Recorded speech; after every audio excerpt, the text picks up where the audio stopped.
Chapter 1: The Woman in White. Damon Vale was about to lose his empire when the dead bride walked into federal court wearing white. Not ivory, not cream, white, a severe, impossible white that made the packed courtroom go silent before anyone understood why.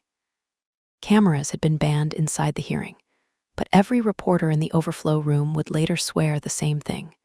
The temperature changed first, then the sound. Then Damon Vale, billionaire defendant, alleged architect of the largest reproductive coercion conspiracy in modern private sector history, turned his head and looked at the woman entering through the rear doors as if a ghost had learned to breathe. Noel Ashcroft did not hurry.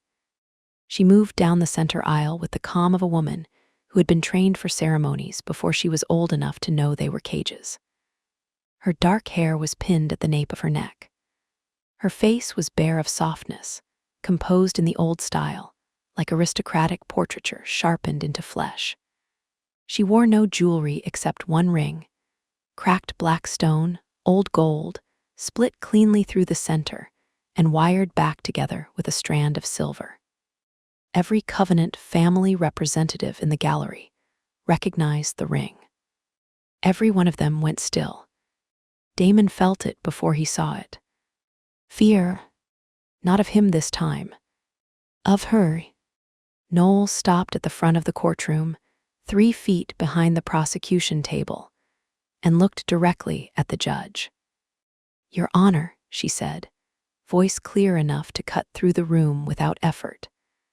"I am Noel Celia Ashcroft, surviving first mother designation holder and co-authority under the redirected Vale Ashcroft final instrument." The judge, who had been glaring at Damon for 3 hours, as if contempt could be entered into evidence by facial expression alone, blinked. Mara Ellison closed her eyes. Sierra Black whispered from the second row, "Oh, this is going to be expensive." Elara Voss, seated beside Sierra with one hand resting over the gentle swell of her stomach, went very still. Myra Saint, behind Damon's counsel table, inhaled sharply. Damon did not move. He should have stopped Noel. He should have known she would do this. He should have understood that a woman raised inside contracts would not wait patiently, while men who had misread them for generations tried to decide whether she existed. But Noel had lied beautifully for 6 weeks. No, not lied. Withheld. There was a difference, and Damon had become painfully familiar with it. 6 weeks since the Vale vault cracked open. 6 weeks since Gree Morvant was taken into federal custody, and Octavia Vale smiled for her mugshot, as if prison were only another badly decorated estate. 6 weeks since Lucian's message opened the hidden staircase to the original bride room beneath the vault. The bride room had not been a bedroom. That would have been too simple.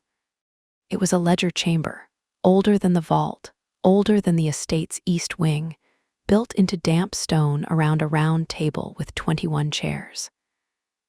Every chair had a woman's name carved beneath it, not the names history remembered.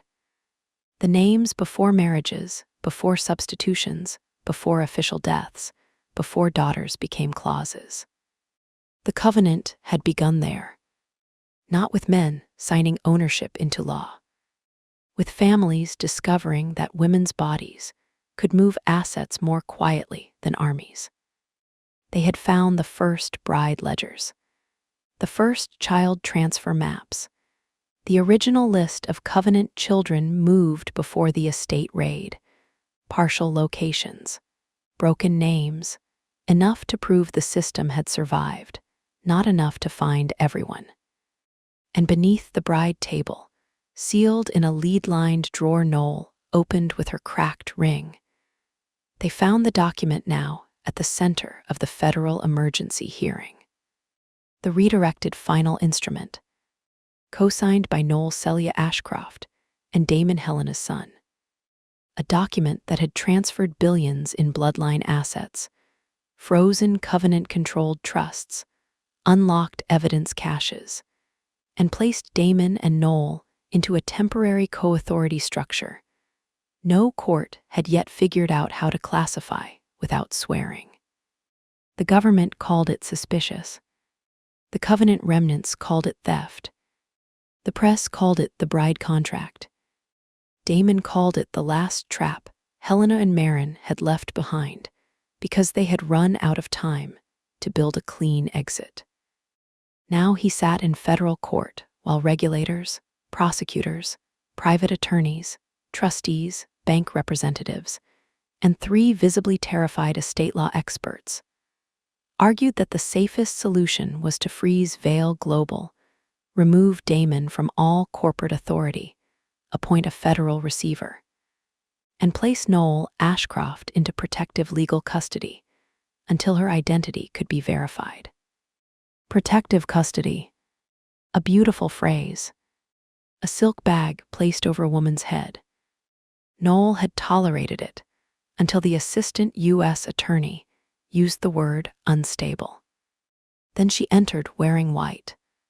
Damon watched her stand alone before the court and understood with cold clarity that she had chosen spectacle because everyone else had chosen procedure.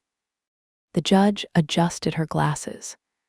"Ms. Ashcroft, this is a closed emergency hearing. You cannot simply interrupt proceedings." Noel turned her head slightly toward the row where the Covenant family representatives sat behind their lawyers. Every man there avoided her eyes.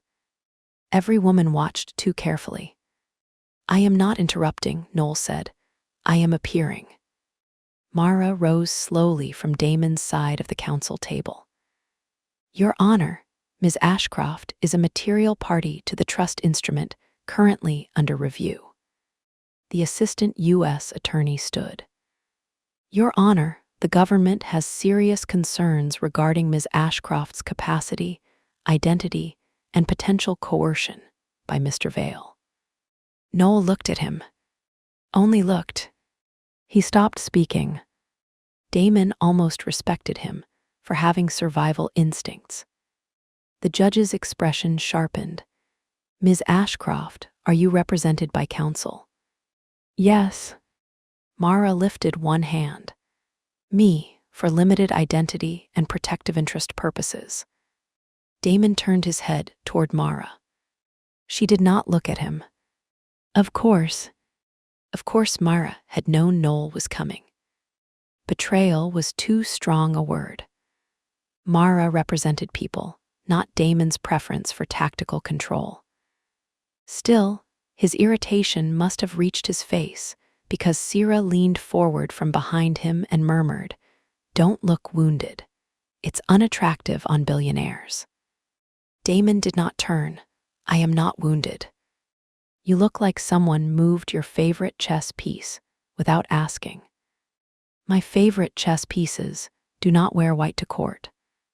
"Then you need more interesting chess pieces." Mara cleared her throat very deliberately. Damon shut up.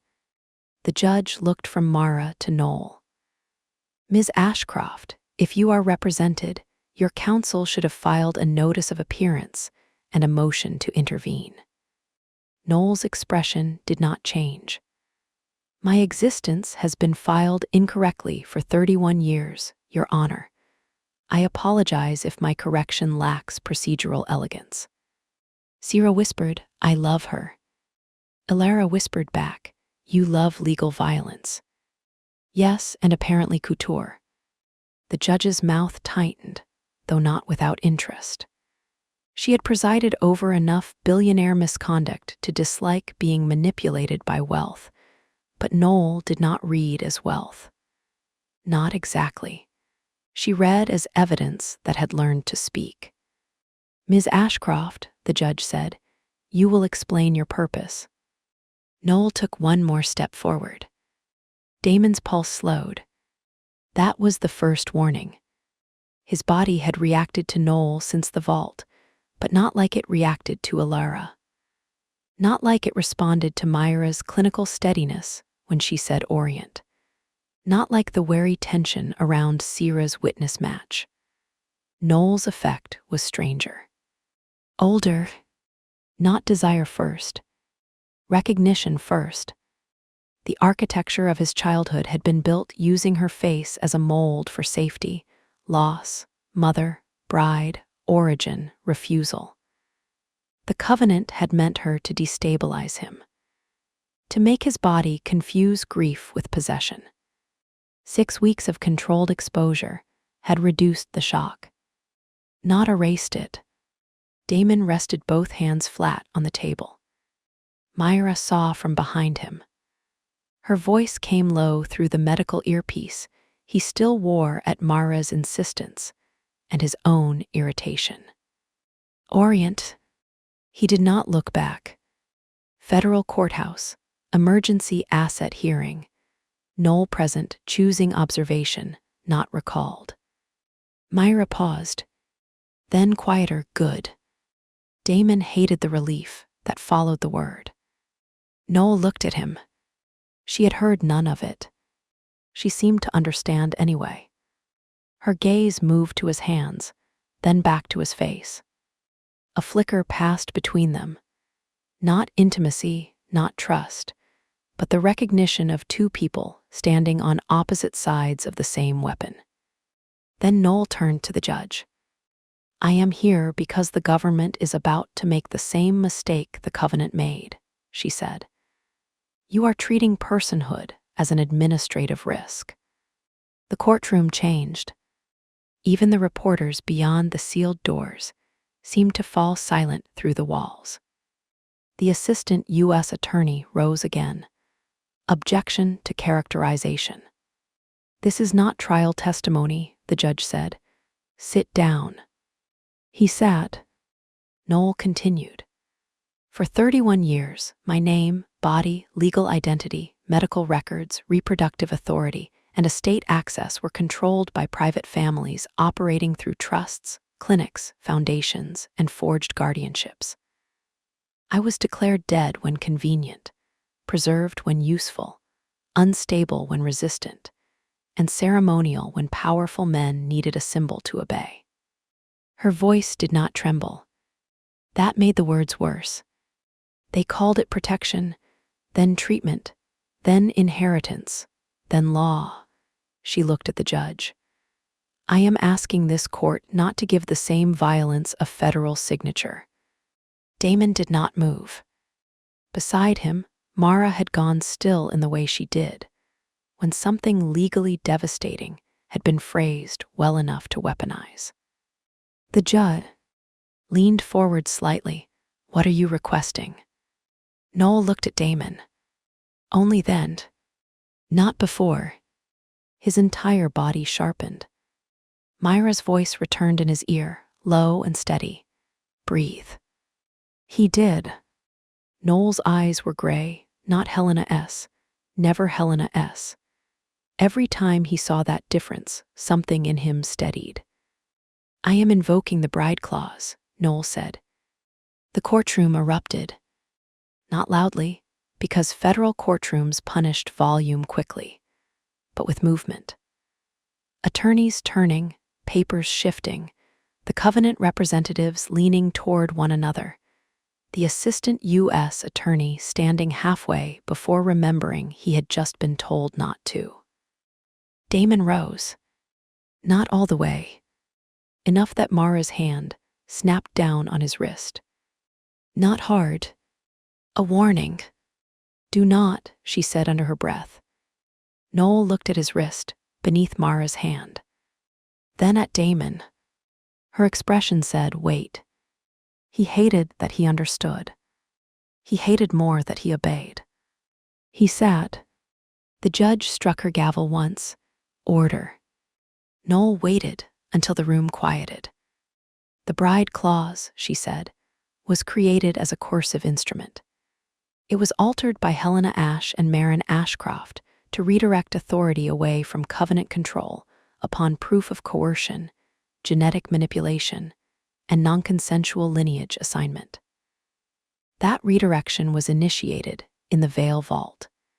It remains incomplete while the court considers freezing the assets it governs. Mara rose. Your Honor, if I may clarify. No, Noel said. Mara turned very slowly. The courtroom held its breath. Noel met Mara's eyes. You may advise me. You may not translate me into comfort. Mara's face changed. Not insulted. Impressed. Fair, Mara said and sat. Sira whispered, I want to be her when I grow up. You are older than she legally is, Alara whispered. Not emotionally. The judge's expression suggested she had also heard that, but was choosing not to litigate it. Ms. Ashcroft, the judge said, are you claiming marital status with Mr. Vale? No. Every Covenant lawyer exhaled too soon. Noel's gaze moved across them. I am claiming contracted opposition. Damon's mouth almost moved. Almost. Mara closed her eyes as if in prayer to the god of hostile drafting. The judge paused. Explain. The covenant used bride language to bind women to men. Helena and Marin reversed its structure. Under the redirected instrument, bride does not mean wife. It means the person legally positioned to challenge the heir's authority if he attempts ownership. The bride stands closest to the throne because she is the knife pointed at it. Silence. Then Sira whispered, Reverent, damn. Alara had gone very still. Damon looked at Noel and felt the old word shift inside him. Bride, not vessel, not wife, not possession, not bed, knife, a person placed near enough to power to cut it if it reached for the wrong thing. The judge looked at Mara, Ms. Ellison. Mara rose, smoothing one hand down the front of her jacket. Your Honor, while Ms. Ashcroft's phrasing is unusually theatrical, the instrument's translated clause does support a co-authority structure with mutual veto power. Mr. Vale does not hold unilateral control. Ms. Ashcroft does not hold unilateral control. The instrument appears designed to prevent exactly the kind of authority consolidation the government has alleged Mr. Vale is attempting. The assistant U.S. attorney rose. The government alleges Mr. Vale's signature transferred an estimated $68 billion in assets, records, trusts, and medical rights instruments into a structure from which he benefits. Noel turned to him. Have I been paid? He hesitated. Have I taken a salary, a distribution, a residence, a director's seat, a car, a trust disbursement, anything? No, but has Mr. Vale? The assistant U.S. attorney's jaw tightened. Not directly. Mara's voice was pleasantly lethal. Not indirectly either, Your Honor.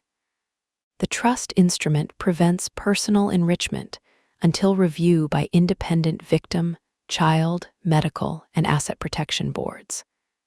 Noel looked back at the judge. They are not afraid Damon controls the assets. They are afraid the assets now answer to people the covenant trained them not to hear. Damon looked toward the covenant row. Davenant, St. Orlov, Ashcroft Branch Council. Vale remnants. Men and women whose families had smiled through galas while records moved underground and children were renamed. Their faces gave nothing. Their bodies gave everything. Tension, anger, fear. The judge leaned back. Ms. Ashcroft, why appear in white? The question startled the room. Noel looked down at her dress, as if considering the theatrical choice only now. Then she smiled faintly. It transformed her face. Not into Helena S., not into any ghost S., into something entirely hers. Because they trained me to wear white when being transferred, she said. I wanted them to see what it looks like when I arrive by choice. Alara's eyes shone. Sira looked away. Myra's expression soft. Ned with contained fury. Damon felt the answer settle into the courtroom. Not mercy. A record. The judge was silent for a long moment. Then she said, "Ms. Ashcroft, do you understand that invoking this instrument may bind you into prolonged litigation with Mr. Vale as co-party?" "Yes." "Do you understand that the government may still challenge the instrument's legitimacy?" "Yes." "Do you understand that if your identity is disputed, you may be compelled to submit to independent verification?" "Yes," Noel said. "With counsel, medical autonomy, and no reproductive testing beyond what I specifically consent to." Mara rose halfway. "That condition is non-negotiable." The judge nodded once, understood. Noel's gaze returned to Damon. "Do you understand," the judge continued, "that Mr. Vale may object to your invocation?" Noel did not look away from him. "Yes." The room turned toward Damon. He had withstood board coups, indictments, hostile acquisitions, death threats, and Octavia Vale's hand on his shoulder. None had felt like this. A courtroom waiting to see whether he would accept being challenged by a woman his family had made to look like his mother, and call herself bride in a language that no longer meant submission. He stood. Mara did not stop him this time. The judge's eyes moved to him, Mr. Vale. Damon looked at Noel. Not Helena. Not first mother. Not bride. Noel. He made himself see that first. "No objection," he said. The courtroom shifted. Noel's shoulders lowered by a fraction. Then Damon continued. "But I request the record reflect that I do not recognize Ms. Ashcroft as wife, property, reproductive counterpart, or symbolic possession under any private covenant interpretation." The judge nodded, so noted. Noel's eyes held his.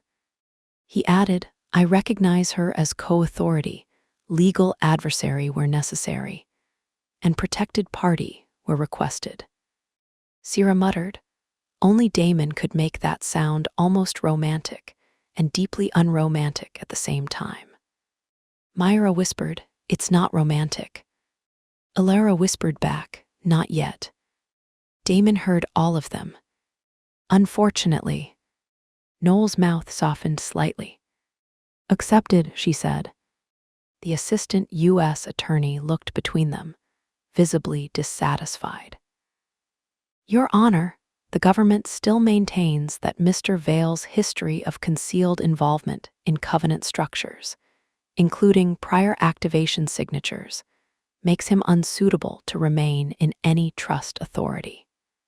Mara was on her feet before he finished. Mr. Vale's prior involvement was disclosed. The court has the records.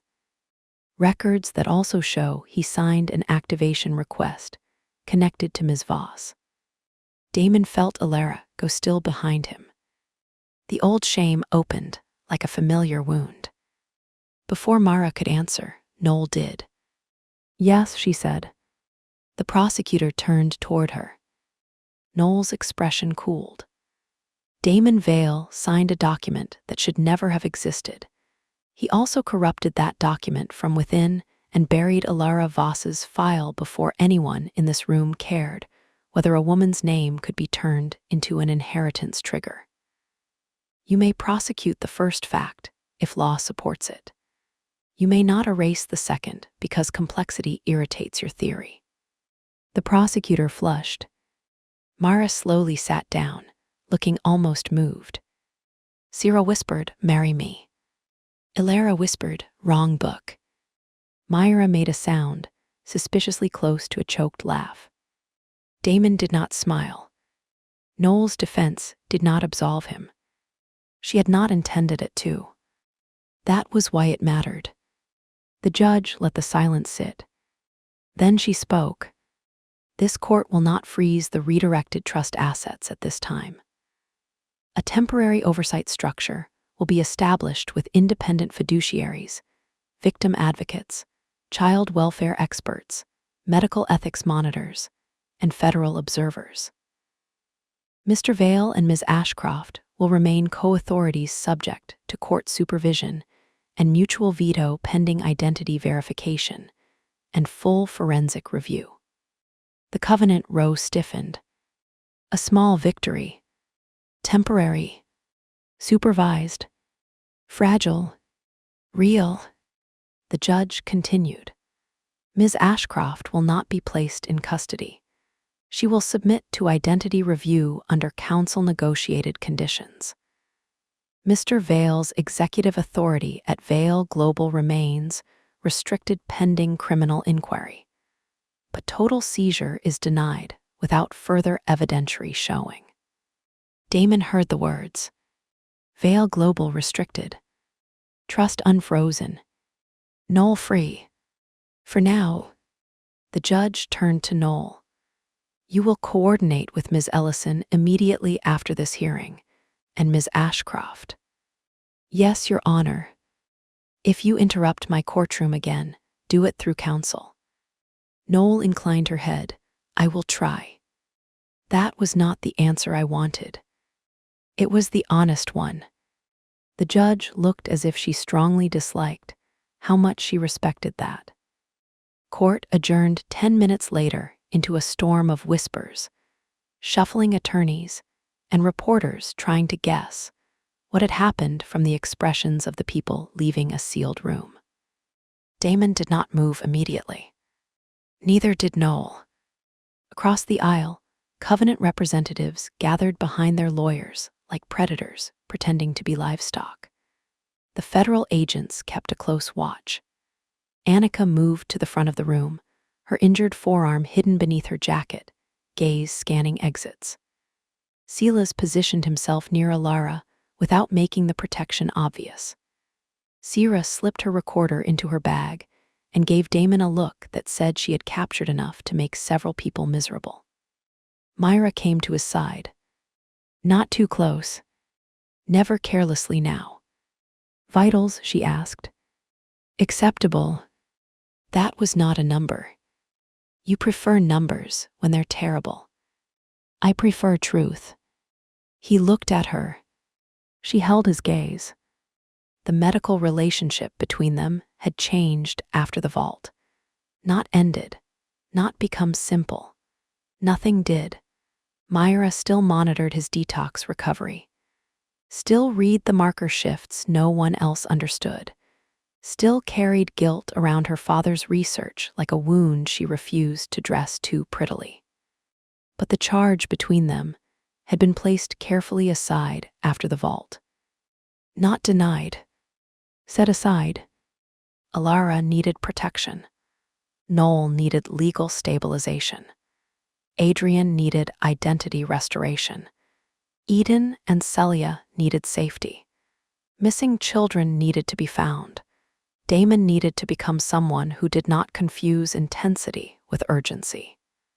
Myra had said that to him 3 weeks ago, after he asked whether the look between them was still rebound. She had answered, maybe, maybe not. Either way, I want any yes between us to happen in a room no one built to hurt you. He had said, good. Then she had smiled at him, tired and real, and left before either of them could ruin it. Now she looked at him in federal court, professional, cautious, and alive. His body noticed. He let it notice. He did not let it decide. No activation, he said. Some trigger response when Noel entered, managed. Myra nodded, good. Noel approached them then. The white dress moved around her legs, with impossible quiet. Up close, she looked more tired than she had from the aisle. Makeup could not fully hide the shadows beneath her eyes or the faint scar near her collarbone, where Gree had once inserted a compliance device. Noel removed herself with a table knife and no anesthetic. Damon had read that in her file because Mara insisted mutual co-authorities needed full threat profiles. Noel had read his too. Neither had discussed it. Some mutual knowledge was not intimacy. It was battlefield terrain. Damon said, "You should have told me." Noel's gray eyes lifted. "You would have tried to stop me." "Yes. That is why I did not tell you." Myra made a small sound and stepped away with impressive restraint. Damon ignored the sting of being predictably managed. "You placed yourself in public view of every Covenant remnant still able to hire a rifle. I placed myself in view of every woman they tried to convince. I was too unstable to speak. That was not my point. It was mine." He stopped. Noel's expression did not soften. She was not asking him to approve. He respected that. Eventually, "You played them well," he said. A faint smile. "I was raised for rooms like this. I prefer using the training against its authors." "You invoked the bride clause." "I redefined it." "You still invoked it." "Yes." "Why?" She looked toward the courtroom doors, where lawyers clustered and federal agents spoke into phones. "Because they were going to put me in protective custody and freeze the only asset structure currently paying for safe houses, medical care, child relocation, and forensic identity work." Her gaze returned to his. "I chose the least elegant weapon available." "The bride contract." "Yes." His jaw tightened. Noel noticed. "Does the word still trouble you?" she asked. "Yes." "Good." That surprised him. She continued, "It should trouble you. It should trouble everyone. I do not want the word cleaned until the harm is visible." Damon studied her. There was the difference between Noel and everyone else around him. Alara wanted to prosecute the harm. Sierra wanted to expose it. Myra wanted to decode and medically reverse it. Mara wanted to strangle it with court orders. Noel wanted the old symbols left standing long enough to be seen for what they were. Not preserved. Displayed like evidence. "Why white?" he asked, though she had answered the judge. Noel's mouth shifted. "Because I was afraid." The honesty stopped him. No performance now. No court. No audience large enough to require ceremonial language. "Of what?" "That if I came dressed like myself, no one would believe I had one." The sentence landed harder than he expected. Before he could answer, Alara came up beside them. She moved slower these days, not fragile, never that, but visibly more careful. The baby had made itself undeniable under her dark dress. She looked at Noel with the protective fury of a woman who had lost too much family to silence and had no intention of losing the one juice. T recovered to court procedure. "You were perfect," Alara said. Noel's face changed. "Was I?" "Yes." "Good." I nearly vomited behind the press riser. Sierra appeared at Alara's shoulder. "See, relatable." Mara approached from the council table, gathering files with brisk violence. "No one vomits until after I file the emergency identity protocol." Noel looked at her. "You knew I was coming." "I suspected." "You had a motion ready." "I have motions ready for events I hope never happen, and people I strongly dislike." Sierra nodded. Love language. Mara ignored her and handed Noel a document. "You are now under severe legal exposure, moderate physical threat, and extreme symbolic significance. Congratulations. You are coming with us through the secure exit." Noel glanced at Damon. He said nothing. Mara looked at him. "Do not start." "I said nothing." "Your silence has a posture." Sierra pointed. "It does." Myra said, "It really does." Alara added, "Always has." Noel looked at all of them. For a moment, she seemed caught between amusement and grief. As if she had walked into court prepared for enemies and found herself surrounded instead by difficult women willing to argue around her, until safety became inconvenient to refuse. "I will use the secure exit," Noel said. "Good," Mara said. Damon looked toward the doors. One Covenant attorney remained near the gallery. A man in his 50s, silver-haired, expensive, carrying the Ashcroft branch crest on his signet ring. He had been staring at Noel since she entered. Now he smiled. Not at Noel. At Damon. Damon's body went cold. The man lifted 2 fingers to his mouth and touched them to the ring. Not a threat. A signal. Noel saw. Her face drained of color. Damon looked at her. "Who is he?" Noel's voice went flat. "Alistair Crown." Sierra's head snapped around. "Crown." Alara's hand moved over her stomach. Myra's gaze sharpened. "Crown Harbor." Noel nodded once. He was presumed dead. Damon watched the man leave through the side door. Federal agents distracted by a sudden flurry near the rear exit. "Everyone in this family is presumed dead," Sierra snapped. "It's becoming lazy." Annika moved immediately, touching her earpiece. "Track the man exiting side east. Silver hair, navy suit, Ashcroft signet." Sila's was already moving. Damon turned to Noel. Why did he signal? Noel closed her eyes once. When she opened them, the courtroom no longer felt one. He was the first witness to the original bride contract.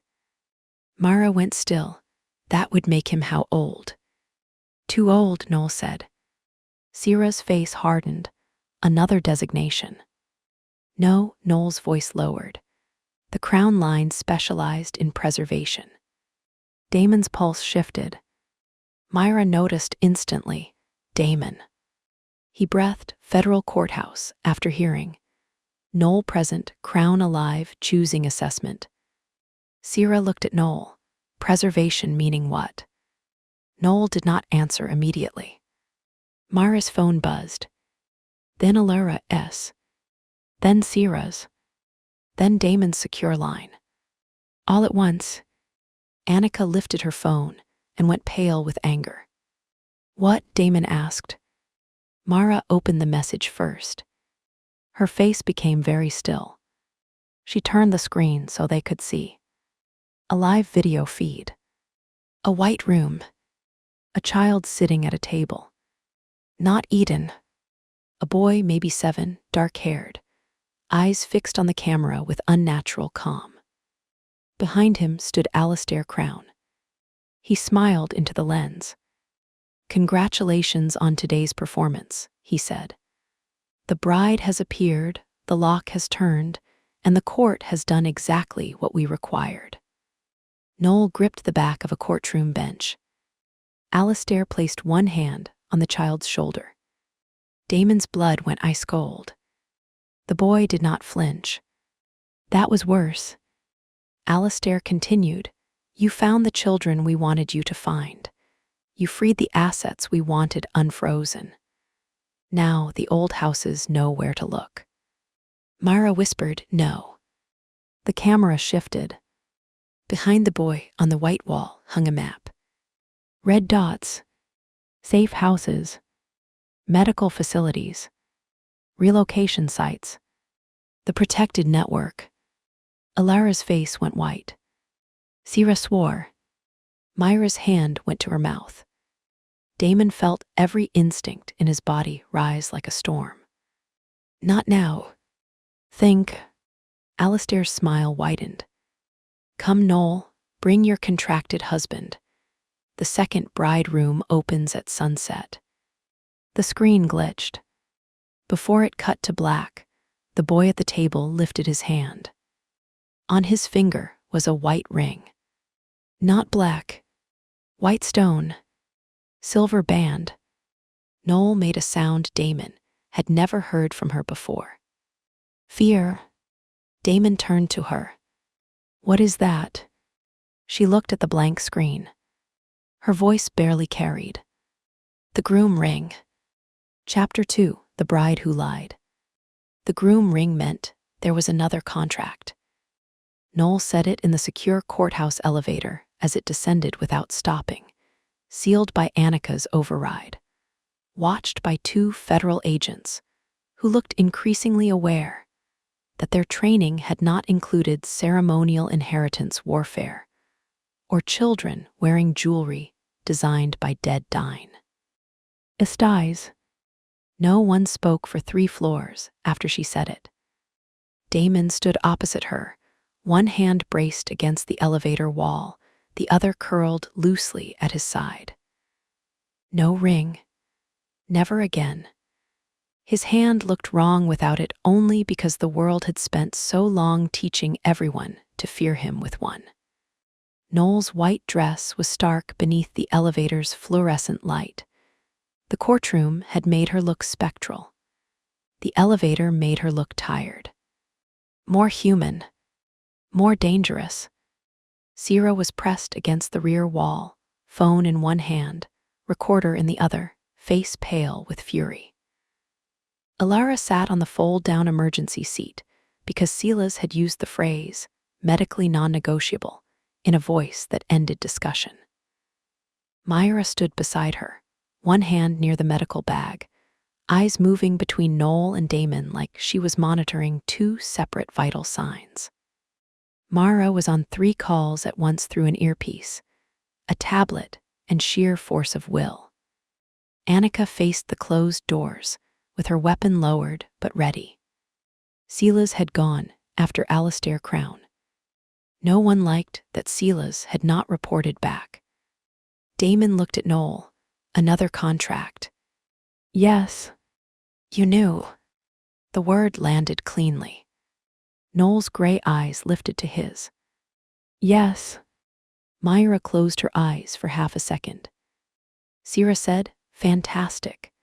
I was worried we were running low on catastrophic omissions. Noel did not defend herself. That was wise. Damon stepped closer by 1 controlled inch. The elevator did not give anyone room to pretend distance was easy. What does the groom ring do? Noel looked at his hands first. Not his face. That irritated him more than it should have. He knew what she was checking. Activation, tremor, response. Whether the sight of her in white and the word groom had turned his body into a room Gree could still enter. He kept his hands open. Noel, he said. Her eyes returned to his. The groom ring is older than the black rings, she said. Older than the veil line as you know it. Black rings mark claimed authority. White rings mark transferable authority. Mara stopped speaking mid-call. That was how Damon knew the words mattered legally. Alara leaned forward, one hand on her stomach. Transferable to whom? Noel's mouth tightened.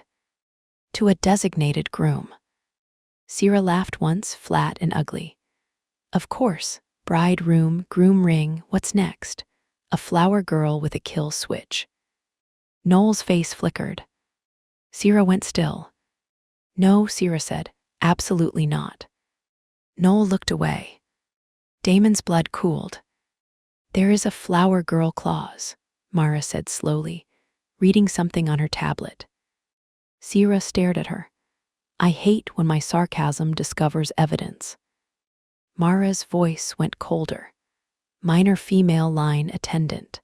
Symbolic witness to fertility transfer, usually a child from the bride's line. Alara's hand tightened over her stomach. Sierra whispered, Eden. Noel said nothing. That was the confession. The elevator reached the secure garage and opened onto controlled chaos. Black SUVs waited in a line. Federal vehicles blocked the public entrance. Annika's team moved in hard formation. Rain had turned to sleet outside, ticking against concrete and metal. Somewhere beyond the garage, reporters shouted questions no one intended to answer. Annika stepped out first. Move.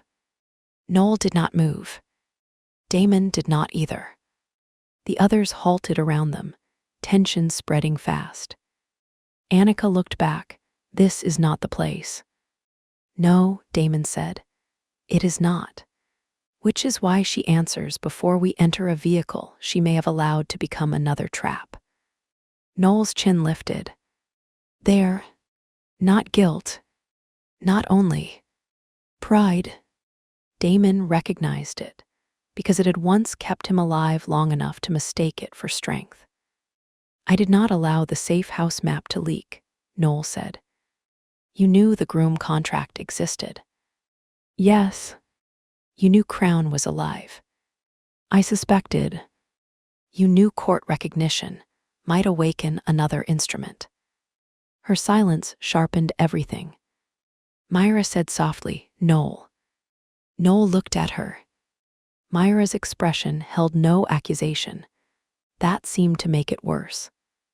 You need to tell us what you knew before everyone builds the wrong plan, Myra said. Noel's face tightened. Then she stepped out of the elevator. Not toward the SUV. Away from it.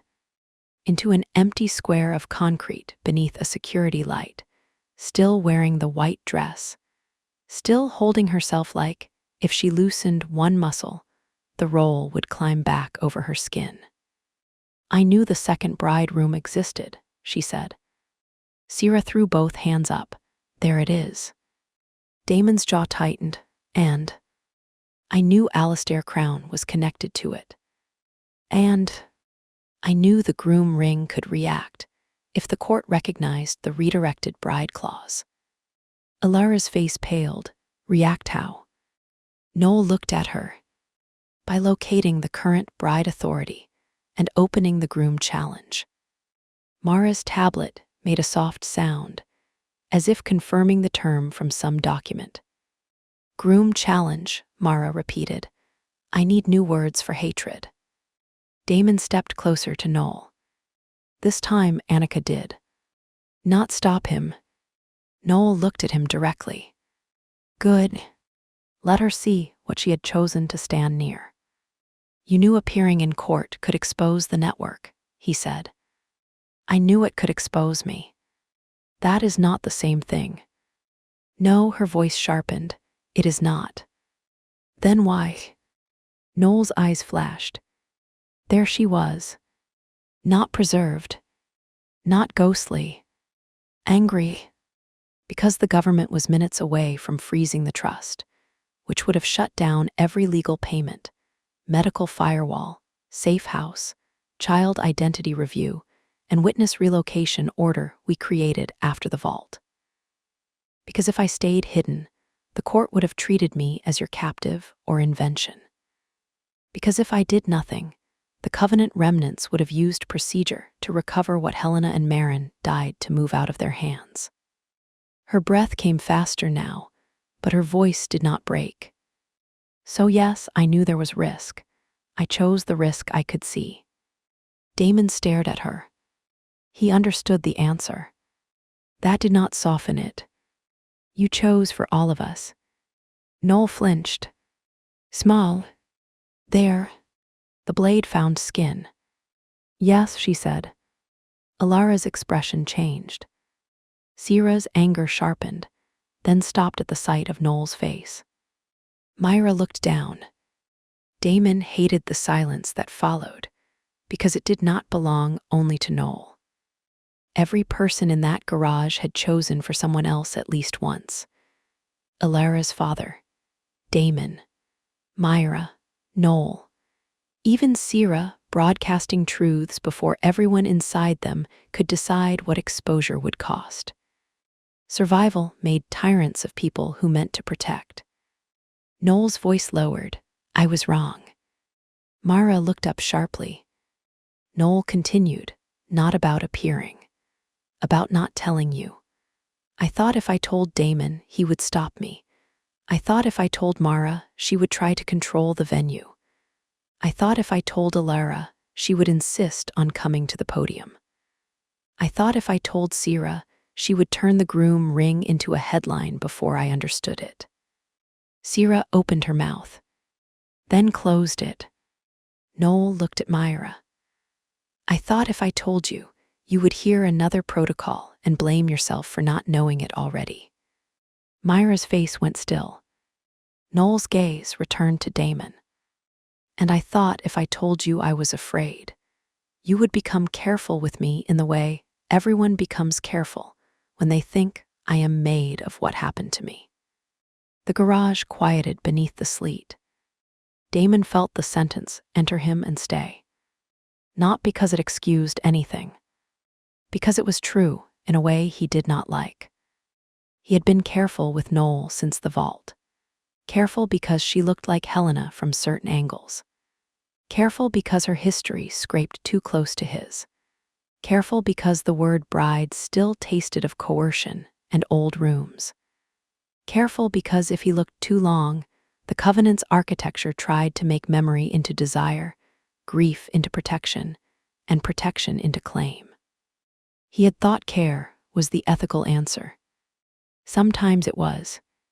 Sometimes it was another way of refusing to see the person through the wound. What are you afraid of? He asked. Noel blinked. The directness struck harder than anger had. Good. Let truth do one useful thing. What? She asked. You said if you told me you were afraid, I would become careful. Tell me now. Annika glanced toward the garage entrance. We need to move.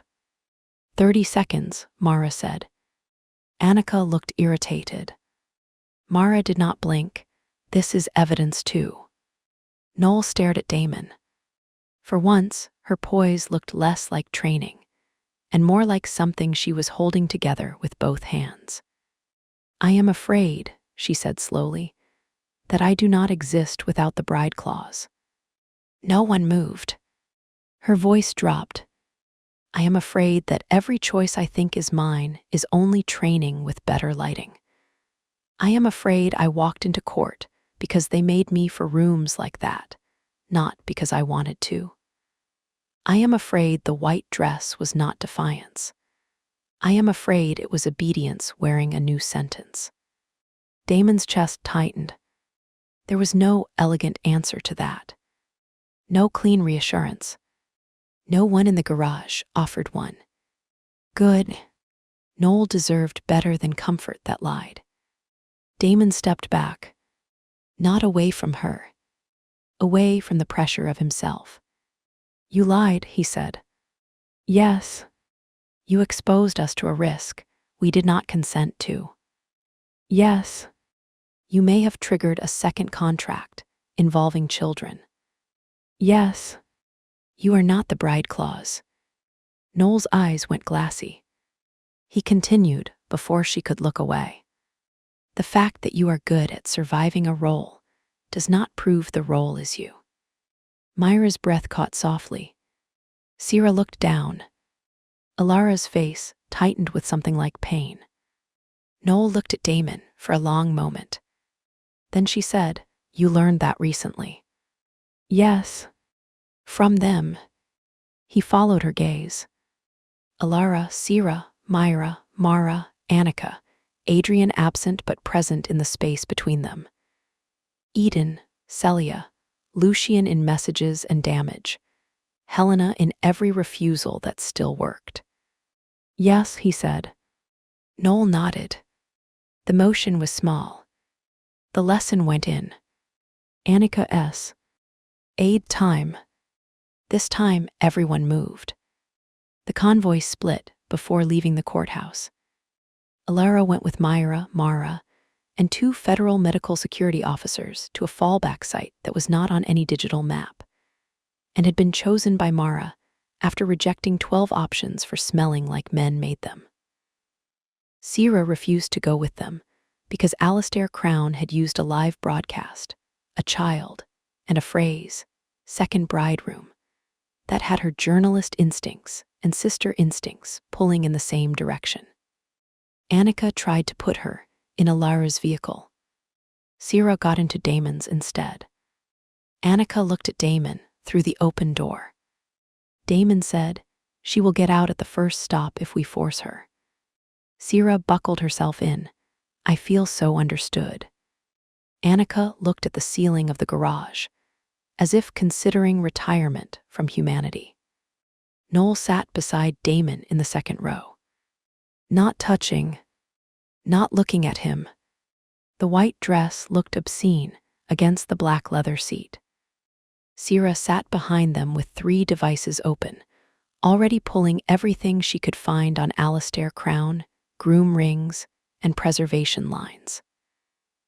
Annika sat in front with the driver, coordinating with Silas, who still had not responded. Damon did not like that. The silence in the vehicle lasted 4 blocks. Then Sierra said, "Alistair Crown died in 1989. Noel closed her eyes. Damon looked back, source. Public death record, plane crash. No body recovered, because naturally. Sierra swiped across her tablet.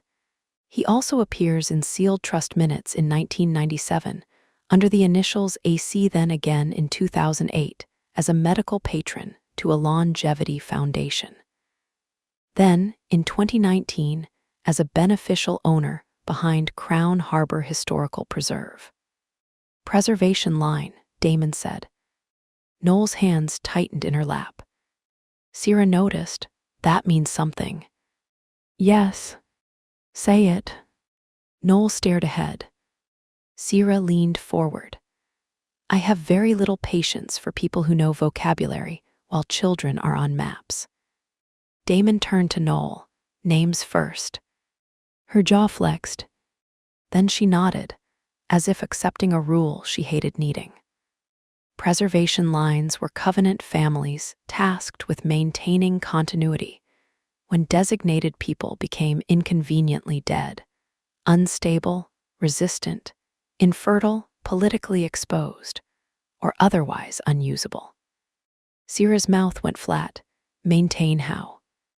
Identity substitution, medical concealment, tissue preservation, legal resurrection through trusts, in extreme cases, generational grooming of replacements. Damon watched the city pass in dark, wet streaks. Alistair is not the original. I don't know. Guess. Noel looked at him. A ghost of Myra's phrase between them. Then she said, I think Alistair Crown may be both man and title. Sierra made a sound of disgust. I hate rich people. Annika turned slightly. Be specific. I hate rich people who turn names into job openings. Noel's voice stayed quiet.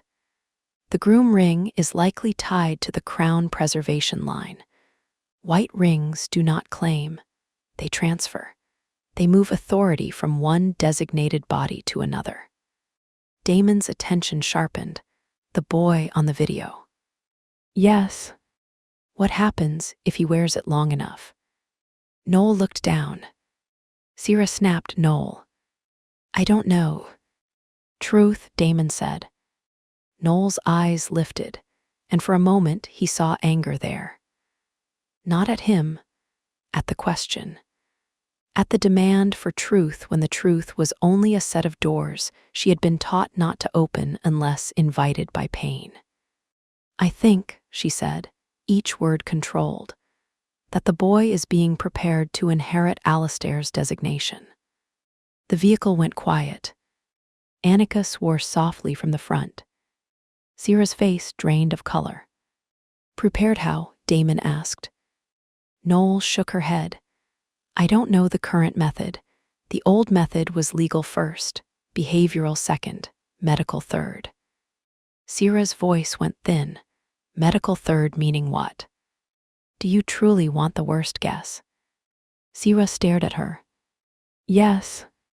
Noel turned slightly, so she faced her fully. It may involve conditioning the child to accept identity transfer. then using medical markers, records, and public proof to make the law follow the lie. It may not require changing his body. It may only require changing every document around him until the body is forced to obey the name. Sierra looked away. For once, she had no immediate sentence sharp enough to throw. Damon did not blame her. He thought of Adrian. "What is your name?" "I don't know." He thought of Eden asking whether fathers could be unmade if someone wrote the paper wrong. He thought of the boy on the screen, calm and still under Alistair's hand. Another child being taught that identity belonged to whoever filed first. Damon's voice went cold. "Where is the second bride room?" Noel looked out the window. Under Ashcroft House, Ilara's family line, Marin's line, Noel's cage before the estate. Damon understood why she had not said it in the garage. Sierra swore, Ashcroft House as in the Ashcroft estate upstate. "Yes, you knew this entire time." "I suspected, after the vault opened, and you didn't think to mention the second ancient marriage dungeon." Noel's head snapped toward her. "I spent 31 years being told what I knew was hysteria if it could not be proven, delusion if it could, and treason if I spoke too soon." Sierra's expression changed. Noel's voice shook now, not with weakness, but with the strain of holding too much language back for too long. "I knew the phrase second bride room. I knew Crown existed in story. I knew the groom ring. I knew Ashcroft House had sealed levels. I did not know they had a child. I did not know appearing in court would expose the relocation map. I did not know whether what I remembered was architecture or nightmare until Alistair smiled at Damon across a federal courtroom." Silence. Sierra sat back. "Okay," she said after a moment. Noel blinked. "I'm still angry," Sierra added. "As you should be," Noel said. "But I understand the difference." Noel looked away fast. Damon saw the movement. Kindness made her flinch when accusation did not. He knew that too. The convoy turned onto a service road beneath an elevated rail line, then descended into a private underground transfer point where another set of vehicles waited. Annika ordered the switch. No one argued. During the transfer, Damon caught Noel looking at one of the federal officers. Not suspiciously. Recognition. "Who?" he asked. She looked startled that he had seen it. Damon waited. Noel's mouth tightened. "The woman by the second SUV, brown coat. She was at Ashcroft House when I was 12. Annika heard and moved instantly. Federal officer, step away from vehicle. The woman in the brown coat looked up. For 1 second, nothing happened. Then she ran. Annika chased. The officer nearest the exit moved to intercept and caught an elbow to the throat. Sierra shoved her tablet into Damon's hands and bolted after Annika. "Sierra," Damon snapped. "I'm not tackling, I'm witnessing." The woman reached the stairwell door.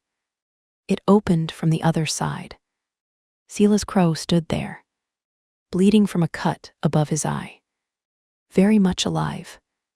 The woman slammed into him. He caught her by both arms and put her against the wall with controlled brutality. "Running in secure transfer points," he said, breathing hard, "is impolite." Annika reached them 2 seconds later. "Where the hell have you been?" "Following Crown." "And he wanted me to." Damon crossed the garage toward them, Noel beside him. Silas looked at Noel, then at the woman he held. "She's not federal." Annika stripped the woman's badge and checked it. "Fake." The woman laughed, breathless and ugly. Noel stopped 3 feet away. Her face had gone blank. Not controlled. Blank. Damon saw it and moved half a step between her and the woman before stopping himself. Noel noticed. So did he. He stepped back. Noel, he said quietly, who is she?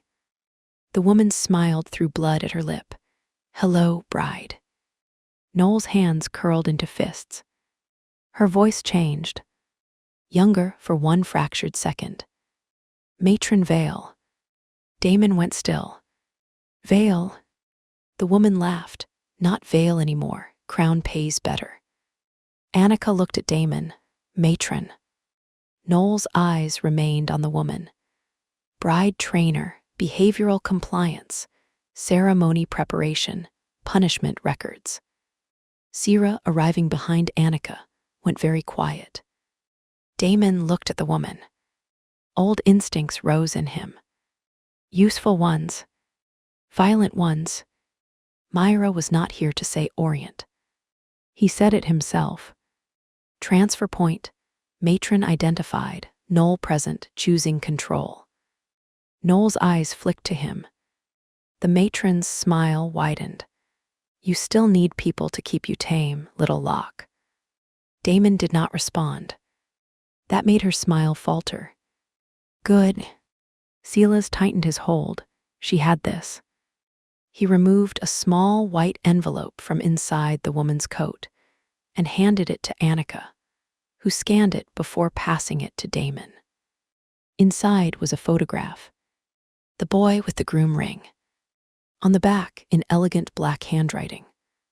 Noel knows his first name. Damon turned to her. Noel stared at the photograph as if it had struck her. Her lips parted. No sound came out. Sierra's voice sharpened. Noel. The matron laughed softly. She remembers. Look at her. We trained memory very well when it hurt enough. Annika slammed the woman harder against the wall. Quiet. Damon did not look away from Noel. What is his name? She shook her head once. Not refusal. Panic. I don't know. The matron sang softly. Liar, liar, bride in white. Noel flinched. Damon's voice lowered. Noel, look at me. Her gaze snapped to his. There was fear in it now. Not court fear, not symbolic fear, child fear. The sight made something inside him go dangerously still. Where are you? He asked. She blinked. What? Where are you? Sierra watched, suddenly understanding. Annika kept the matron pinned. Silas stood silent, guarding the exit. Damon continued, You are not at Ashcroft House. You are not in training. You are in a secure transfer point under the Corthu. See, you are with Damon, Sierra, Annika, Silas. You are choosing what to remember. Noel's breathing hitched. Say it, he said. Her throat moved. Secure transfer point. Who are you? She looked lost. Name, he said. Her eyes filled. Noel Celia Ashcroft. Not bride. Not bride. Not function. Not function. The matron's face twisted, pathetic. Sierra stepped close to her and smiled without warmth. Please keep talking. I'm building an episode structure. Noel looked at the photograph again. This time, she did not disappear into it. Her hand trembled, but she pointed to the boy's face. I knew him as Rowan. The transfer point went silent. Sierra exhaled, Rowan. Noel nodded. He was younger, 3, maybe 4, at Ashcroft House. They told me he was a page. Page, Damon asked. Ceremonial child attendant. Male line, like flower girl, but for groom instruments. Noel's voice hardened as the words returned. He carried keys in rehearsals, white ribbon, silver bowl. He cried if the bell rang. The matron stopped smiling. Noel noticed. Something changed in her face. Fear became evidence. You trained him, Noel said. The matron looked away. Noel stepped toward her. Damon did not stop her. Neither did Annika. You trained him after me. The matron's mouth tightened. Noel said he was not Crown's child. Silence. Noel's voice sharpened. Whose was he? The matron spat at the floor near Noel's hem. All children belong to the house that keeps them. Damon moved. Not toward Noel. Toward the matron. The entire transfer point felt it. Annika's grip tightened, but she did not need to restrain him. He stopped in front of the woman. Rowan, he said, whose child? She smiled up at him. You still think fathers matter? No, Damon said. I think children do. The smile faltered again. Damon leaned closer. Not enough to touch. Enough that the cold in him became visible. You are going to tell Mara Ellison everything you know. Then Sierra Black will decide which parts of your life become public first. Then Annika will decide where you are least comfortable being held, while federal investigators verify details. His voice dropped. I will not touch you. I want that on record. I want every consequence you face to arrive with paperwork so clean you understand no one had to become you to destroy you. The matron stared at him. For the first time, she looked afraid. Good, Sierra whispered. That was terrifying and bureaucratic. Sela said, efficient. Annika cuffed the matron. Mara arrived 12 minutes later in a black car, wearing the expression of a woman informed that the emergency had grown additional heads. She took one look at the matron and said, Oh, excellent. A trainer. They always keep records because cruelty likes mirrors. The matron went pale. Noel watched Mara take custody of the woman's information, her statements, her devices, her fake credentials. The process was precise, legal, relentless. No raised voices. No threats that could not be documented. It steadied the room more effectively than violence would have. When Mara finished the first round, she turned to Noel. I need everything you remember about Rowan. Noel's hand closed around the photograph. I don't know what is true. We'll mark it accordingly. I don't know if I'm inventing parts. We'll mark that too. I don't want to be wrong. Mara's face softened by one severe degree. Wrong memory is not a crime. Weaponizing it is. We will sort the difference. Noel nodded, then looked at Damon. Alistair wants me at Ashcroft House. Yes. He wants the groom challenge opened. Yes. He wants you with me. Yes. Sierra folded her arms. And obviously, we are not doing what the preserving corpse man wants. Noel continued looking at Damon. He wants us because the second bride room will not open without both co-authorities. Damon's gaze stayed on hers. Then it stays closed. Rowan is inside. The sentence landed cleanly. Damon looked at the photograph.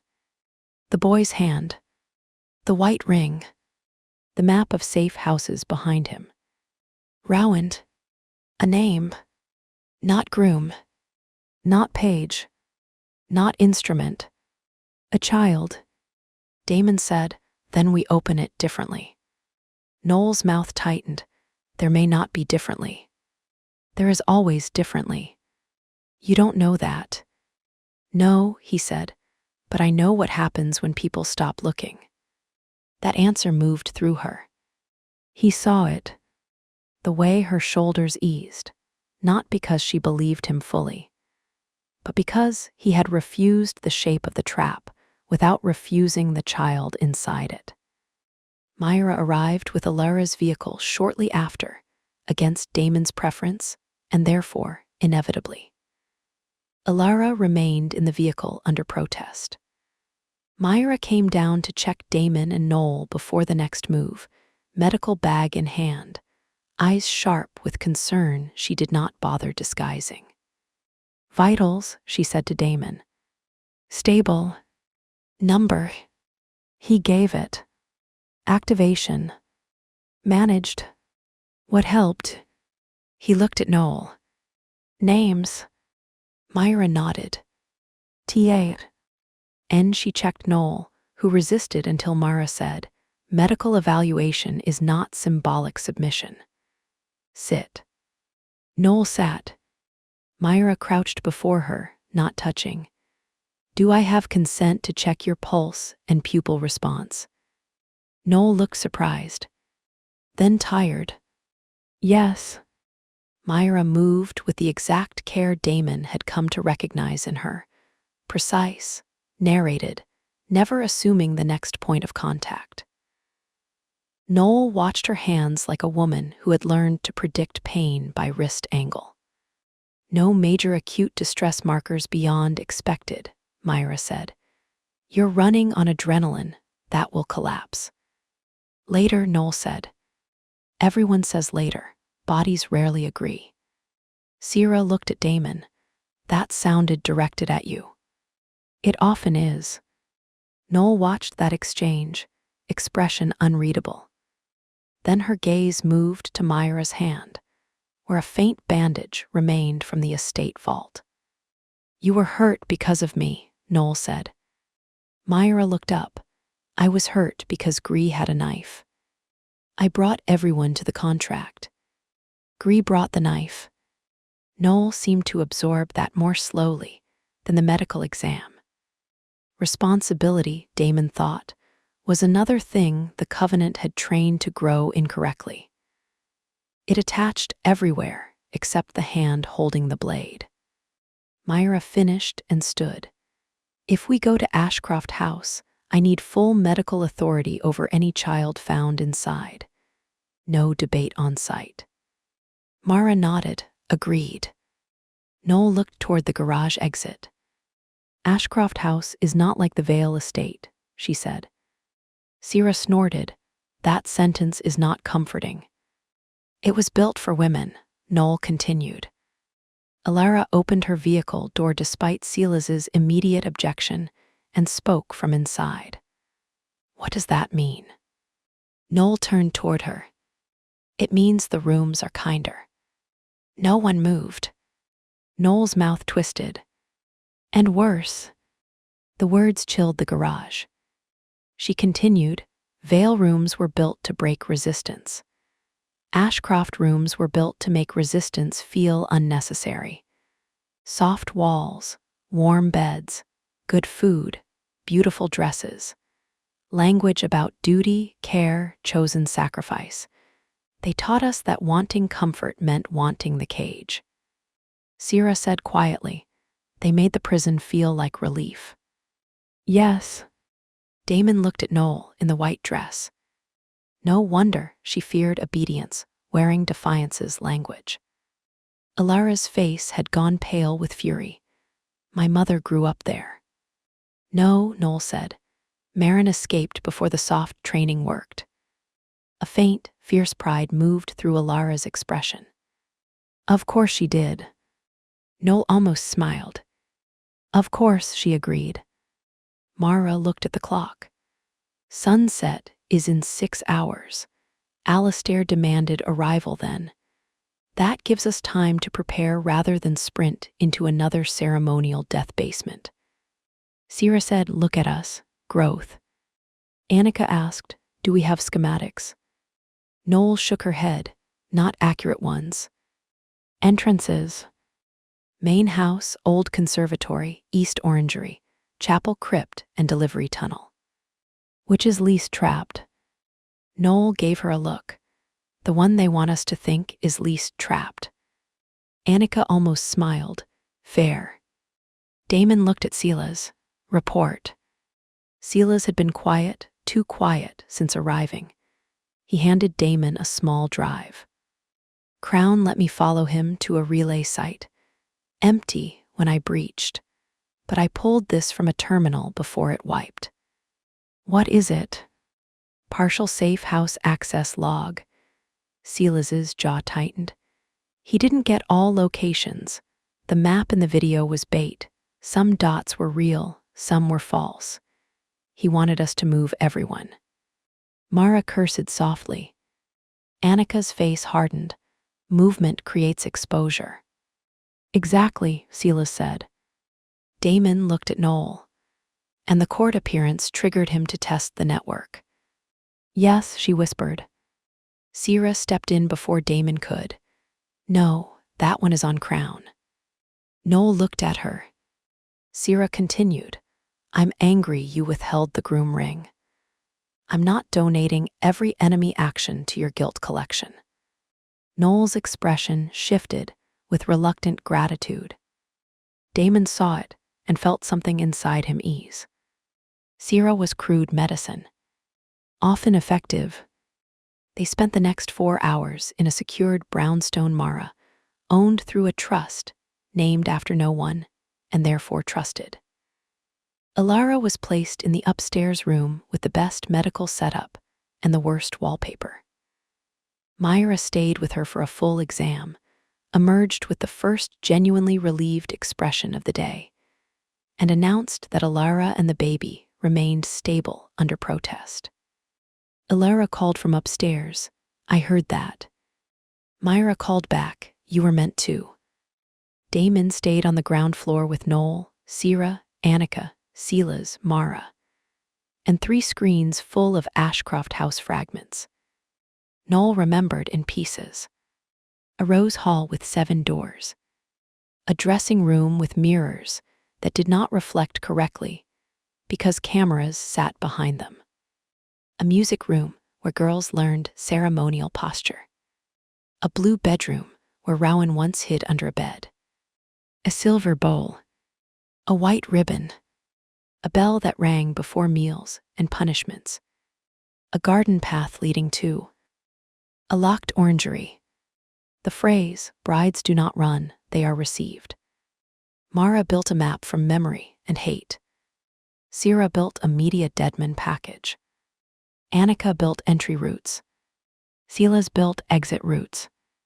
Myra built medical response kits for children, conditioned not to ask for help. Damon watched Noel redraw the same hallway 4 times until the lines stopped shaking.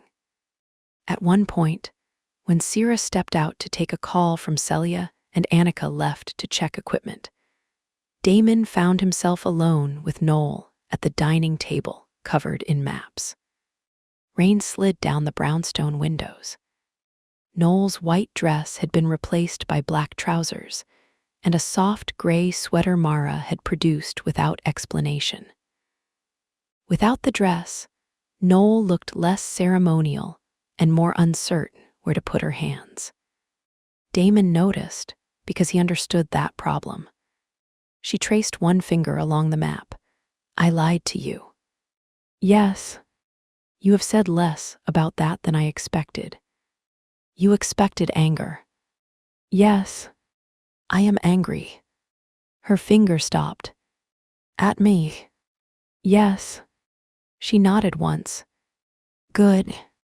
The words sounded like something taken from his language and made strange in hers. Damon looked at her. You prefer anger. I understand it. So do I. Her mouth tightened faintly. Not a smile. Recognition. Damon looked at the map. You also stood in court and prevented the trust from freezing. Yes. You gave us Rowan's name. After being forced, you still gave it. Her eyes lifted. Are you trying to absolve me? No. Then what are you doing? Separating facts. She stared at him. That seemed to affect her more than forgiveness would have. Why, she asked. Because people who want to own you make every fact about guilt or gratitude. Both are useful leashes. Noel went very still. Then she sat back. Marin used to say that. Damon's chest tightened. She said guilt is a leash. Gratitude is a prettier one. Ilara's mother. Noel's sister. Helena's ally.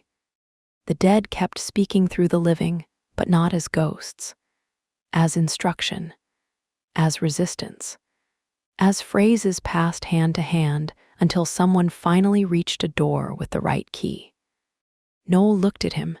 I lied about something else. Damon did not move. Say it. Her fingers curled around the edge of the map. I knew why I resemble Helena. His entire body stilled. There it was, the room they had circled since the vault. The face that had struck him like memory. The resemblance that had made every interaction with Noel careful, jagged, morally treacherous. You said they made you look like her. They encouraged the resemblance. Hair, posture, certain surgical corrections when I was young, but they did not create it from nothing. Damon's pulse slowed in warning. Continue. Noel's gaze stayed on the map. Helena's mother was Ashcroft. The sentence landed hard. For 1 second, the room lost its edges. Then Noel looked up quickly. Not close enough to make us kin in the way you fear. Damon said nothing. She had seen the thought before it fully formed. Not incest, not pseudo-family. Still, the covenant had weaponized resemblance and hidden bloodlines precisely because confusion destabilized consent. They knew taboo did not need legal truth to poison desire. They knew a face could become a cage if no one explained why it looked familiar. Noel's voice steadied. Helena's mother came from a distant Ashcroft branch that was erased after a marriage dispute. Helena and Marin discovered it when they built the countermeasure. That is how Helena gained access to certain Ashcroft clauses. Why did you hide this? Because I did not know how to tell you I looked like your mother. Because our families had been folded over each other for generations like paper, used to hide a stain. Damon absorbed that. Helena as Ashcroft blood. Marin as Ashcroft refusal. Noel as Ashcroft survivor. Illyra as Ashcroft challenge. The covenant had not simply matched families. It had braided them until every boundary could be argued by someone cruel enough. Are we related? He asked. Direct. Necessary. Noel held his gaze. No, not in any legally or genetically meaningful degree. Myra checked after the vault. Damon's eyes sharpened. Myra knew. I asked her privately. She didn't tell me. I asked her not to until I did. Anger rose. Not explosive. Precise. You let me stand beside you for 6 weeks while the resemblance. I know. While the bride clause. I know. While every system around us tried to use confusion as pressure. I know. The repeated answer stripped some force from him because it did not resist. Noel's face was pale. I needed one truth I could deliver myself, she said. Not through files, not through Myra, not through Mara's motions. Myself. I needed to decide when my face stopped being something done to you and became something explained by me. Damon looked away first. The rain at the window blurred the city. He hated the lie. He understood the need. Both could stand. Thank you, he said. Noel stared. For lying. For telling me before Ashcroft House. Her eyes lowered. I should have told you sooner. Yes. I am sorry. He looked back at her. The apology sat between them, without asking to be fed. Accept it as fact, he said. Her mouth moved faintly, not forgiveness. No. Good. The silence changed. Not soft. Clearer. Noel touched the map again. They wanted you to desire a ghost. Damon's throat tightened. Yes. Do you? The question was too direct. He looked at her. Noel did not look away. This was not flirtation. Not exactly. It was more dangerous because it was cleaner.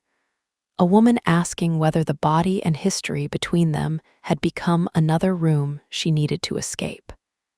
Damon answered carefully. No. Her face did not change, but her shoulders lowered. He continued, because the truth deserved full shape. I respond to the resemblance. I respond to the bride language. I respond to threat around you. That is not desire. Her eyes searched his. And if there is desire? The room went still. Rain tapped the glass. Somewhere upstairs, Alara and Myra spoke quietly. In the hall, Annika's voice carried through a calm check. Damon did not move closer. Noel did not move away. If there is, he said, it waits until it has no use to anyone. Her lips parted slightly. That answer did something to her. To him too. Not heat first. Relief first. Then heat, low and unwanted and very real. Good, she said softly. This time the word had texture. Damon saw the moment she realized it. The faint color in her face. The quick retreat of her gaze. He let the moment pass without taking it. That too felt like refusal. At sunset, they drove to Ashcroft House. Noel did not wear white. She wore black. Sierra approved aloud. Alara stayed at the brownstone under protest. So intense, Mara stationed herself outside the bedroom door and continued reviewing filings there, possibly to prevent Alara from arguing with anyone less immune. Myra came because the child in the groom ring video might require medical care. Sierra came because the world would need proof. Annika and Silas came because locked rooms remained unconvinced by moral arguments. Ashcroft House stood behind iron gates on a hill above a frozen river. Beautiful in the cruel way, some houses were beautiful, because generations of women had been taught to bleed quietly inside them. Warm lights glowed in every window. Welcoming. Noel looked at the house from the SUV's shadowed back seat and went very still. Damon sat beside her. Where are you? He asked. Her eyes did not leave the house. Ashcroft House. He waited. She swallowed. Present day, sunset. I am with Damon, Sierra, Myra, Annika, Silas. I am choosing entry. Purpose. Rowan evidence, crown alive. Children identified. A pause, not bride. Damon nodded. Good. She looked at him then. The word passed between them differently now. Not borrowed. Shared. Annika opened the vehicle door. Move. They entered through the orangery because Noel said the main door was for ceremonies, and she was done being received. The orangery smelled of wet soil, citrus leaves, and polished glass. Warmth wrapped around them immediately, too soft after the cold outside. Lanterns glowed along the tiled path. White flowers bloomed in iron planters despite winter. Sierra whispered, I understand why you said kinder and worse. Noel's face was tight. Do not trust any room that wants you to sleep. They moved through the inner door into a rose-colored hall. 7 doors, just as Noel had drawn. At the end stood Alistair Crown. Navy suit, silver hair, Ashcroft signet, smile preserved across decades. Beside him stood Rowan. The boy wore a white shirt, dark trousers, and the white groom ring. He was 7, maybe 8. Dark hair, calm eyes, too still. His hand rested in Alistair's not like a child holding an adult, but like an object being displayed. Noel stopped. Rowan looked at her. His expression did not change. Then his eyes moved to Damon. The groom ring glowed. Damon felt nothing at first. Then a pressure moved through the room, subtle and old. Not the veil response, Something different. Transfer. Alistair smiled. Bride returned, lock delivered, witness present, interpreter present. Sierra muttered, I really hate when villains take attendance. Alistair ignored her. His gaze settled on Noel. You changed out of white. Noel's voice was steady. I outgrew it. A flicker crossed his face. Annoyance. Good. Damon looked at Rowan. The boy looked back. What is your name? Damon asked. Alistair's smile sharpened. He is not yours to question. Damon did not look away from the child. Rowan's hand twitched. The white ring pulsed. Noel stepped forward, one slow step. Rowan, she said. The boy blinked. Something moved in his face. Not recognition. Memory trying to decide if it was allowed. Alistair's hand tightened on his shoulder. Rowan went still again. Noel's eyes hardened. Take your hand off him. Alistair looked Dell. Ided, there she is, the bride who learned command. No, Noel said. The woman who remembers your training and chooses tone for effect. Sierra whispered, she is devastating. Myra nodded once, yes. Damon kept his attention on Rowan. Do you want to stand beside him? The boy did not answer. Alistair chuckled. Children rarely understand want until we give it shape. Damon's voice went cold. You will not speak to me about children. Alistair's smile did not move. Of course I will. You are surrounded by them. The one Alara carries, the one Celia carried, the one Gree corrected, the one I preserve. Rowan's ring glowed brighter. Myra took a step forward. That ring is hurting him. Teaching him, Alistair said. No, Myra said, hurting him. Alistair's gaze slid over her. Saint's daughter, you have your father's eyes. Myra went still. Damon stepped slightly between them before thought. Myra's hand touched his sleeve. Not a restraint. A reminder. He stopped. She spoke past him, and my own hands. Alistair smiled. We shall see. Annika's voice came through Damon's earpiece. 2 heat signatures behind doors 3 and 5. 1 adult, 1 small, more below us. Sierra's hand tightened around her recorder. Noel looked at the 7 doors. Her face changed. The blue bedroom, she whispered. Rowan's eyes flicked to door 3. There. A truth. Alistair saw it too and sighed. Children are such poor archives. Noel moved. Fast. Not toward Alistair. Toward door 3. A bell rang.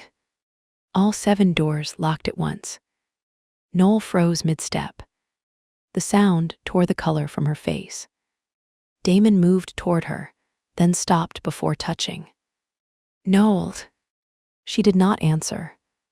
The bell rang again. Her breathing became shallow. Alistair watched with open pleasure. Brides do not run. Damon's voice cut through the hall. Noel Celia Ashcroft. She flinched. Not away. Toward the name. Where are you? He asked. Her mouth trembled. Alistair's smile faded. Damon stepped closer, still not touching. Where are you? Ashcroft House, she whispered. Present day. Present day. Who are you? Her eyes lifted. For a second, the entire hall seemed to wait. Not bride, she said. The locks clicked. 1 door opened. Not door 3. Door 7. At the end of the hall, darkness waited beyond it. Alistair went still. Noel looked at the open door. Then at Damon. That door was never supposed to open. Sierra lifted her recorder. Obviously, that's where we're going. The white ring on Rowan's hand flashed once. The boy's lips parted. For the first time, he spoke. "Don't go in there," he said. His voice was small. "Real. The grooms are awake." Chapter 3: The Wedding Trap. The grooms are awake. Rowan said it like a child reporting weather. No tremor, no drama, no plea. That made it worse. The Rose Hall of Ashcroft House went silent, except for the soft hum of the old heating system and the faint tick of sleet against the orangery glass behind them. Door 7 stood open at the end of the hall, a black rectangle where warm light should have been. The air beyond it smelled of dust, roses, old paper, and something medicinal layered beneath sweetness. Noel stared at the open door. Damon watched her face before he watched the dark. Training had taught him that danger announced itself in bodies before rooms. Noel's body had gone very still, but not frozen. Her fear was awake. Thinking, naming, that mattered. Alistair Crown's smile had vanished. That mattered more. Sierra lifted her recorder a fraction higher. "I'm going to ask the obvious question. Are we talking actual grooms, legal grooms, child groom horror, symbolic groom designations, or all of the above because these people have no hobbies?" Rowan looked at her. His white ring pulsed once. "The sleeping men," he said. Sierra's expression changed. Myra stepped forward carefully, medical bag in hand, eyes on Rowan's ring. "Rowan are the sleeping men patients." Alistair's hand tightened on the boy's shoulder. Rowan's mouth closed. Noel moved another step toward them. This time, Damon did not stop her. Annika's weapon remained trained on Alistair. Sela's had shifted to the side, angling for a clear shot if Crown made one wrong movement. Sierra stayed near the wall, recording, gaze cutting between the child, the open door, and the locked doors where heat signatures still waited behind old wood. Damon stood at Noel's shoulder, not close enough to crowd, close enough that if Alistair reached for her, Damon would reach him first. Noel's voice was soft. "Rowan." The boy looked at her. Not fully, only with his eyes. "You don't have to answer him first," she said. Alistair laughed under his breath, still sentimental. Noel ignored him. "You can answer me." Rowan's fingers curled around the hem of his white shirt. The white ring brightened. Myra saw it and said, sharper, "The ring is reacting to divided authority." Alistair's gaze slid to her, an educated guess. "A medical one. Your fa. There would have been proud." "No," Myra said. "He would have been useful. There's a difference." Sierra murmured, "Good." Damon did not take his eyes off Alistair. "Remove your hand from the child." Alistair looked almost amused again. "You still think proximity is ownership?" "No, but I know when pressure is being applied." Rowan's shoulders rose slightly beneath Crown's hand. "There." Damon took one step forward. Alistair looked at him with renewed interest. "Careful, Locke. The groom ring does not answer to veil rage." "No," Damon said, "but your wrist will answer to physics." Annika sighed. "Do not make me document that as de-escalation." Alistair's smile returned, but he removed his hand. Rowan did not move away. No child trained to wait for permission moved just because pressure lifted. Damon knew that. The whole room knew that, though some of them learned it later than others. Noel crouched slowly, bringing herself closer to Rowan's height. She did not reach for him. "Rowan," she said, "do you want to stand beside me?" The boy blinked. The white ring flashed. Alistair's voice turned smooth. "He belongs to the groom line." "No," Noel said. The word did not rise. It dropped. Heavy, final. The open door at the end of the hall groaned wider. Cold air spilled out. Alistair's eyes flicked toward it. Fear, not of them, of what had opened. Rowan looked at the door too. They heard. Sierra stepped closer to Damon's side. I'm revising my earlier question. Why are the sleeping men able to hear? No one answered. Myra was watching the floor now. The rose-colored tiles beneath their feet had begun to show faint lines, old inlaid silver hidden under dust and polish. The pattern ran from door to door, then toward the open seventh door, like veins leading into a heart. The hall is a circuit, Myra said. Damon looked down. For what? Ceremony, maybe? Recognition? Pressure sensors?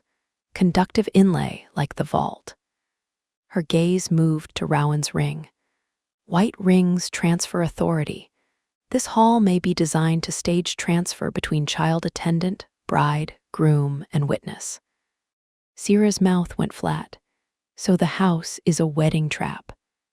Noel closed her eyes once. When she opened them, the fear was still there. So was recognition. Yes, she said.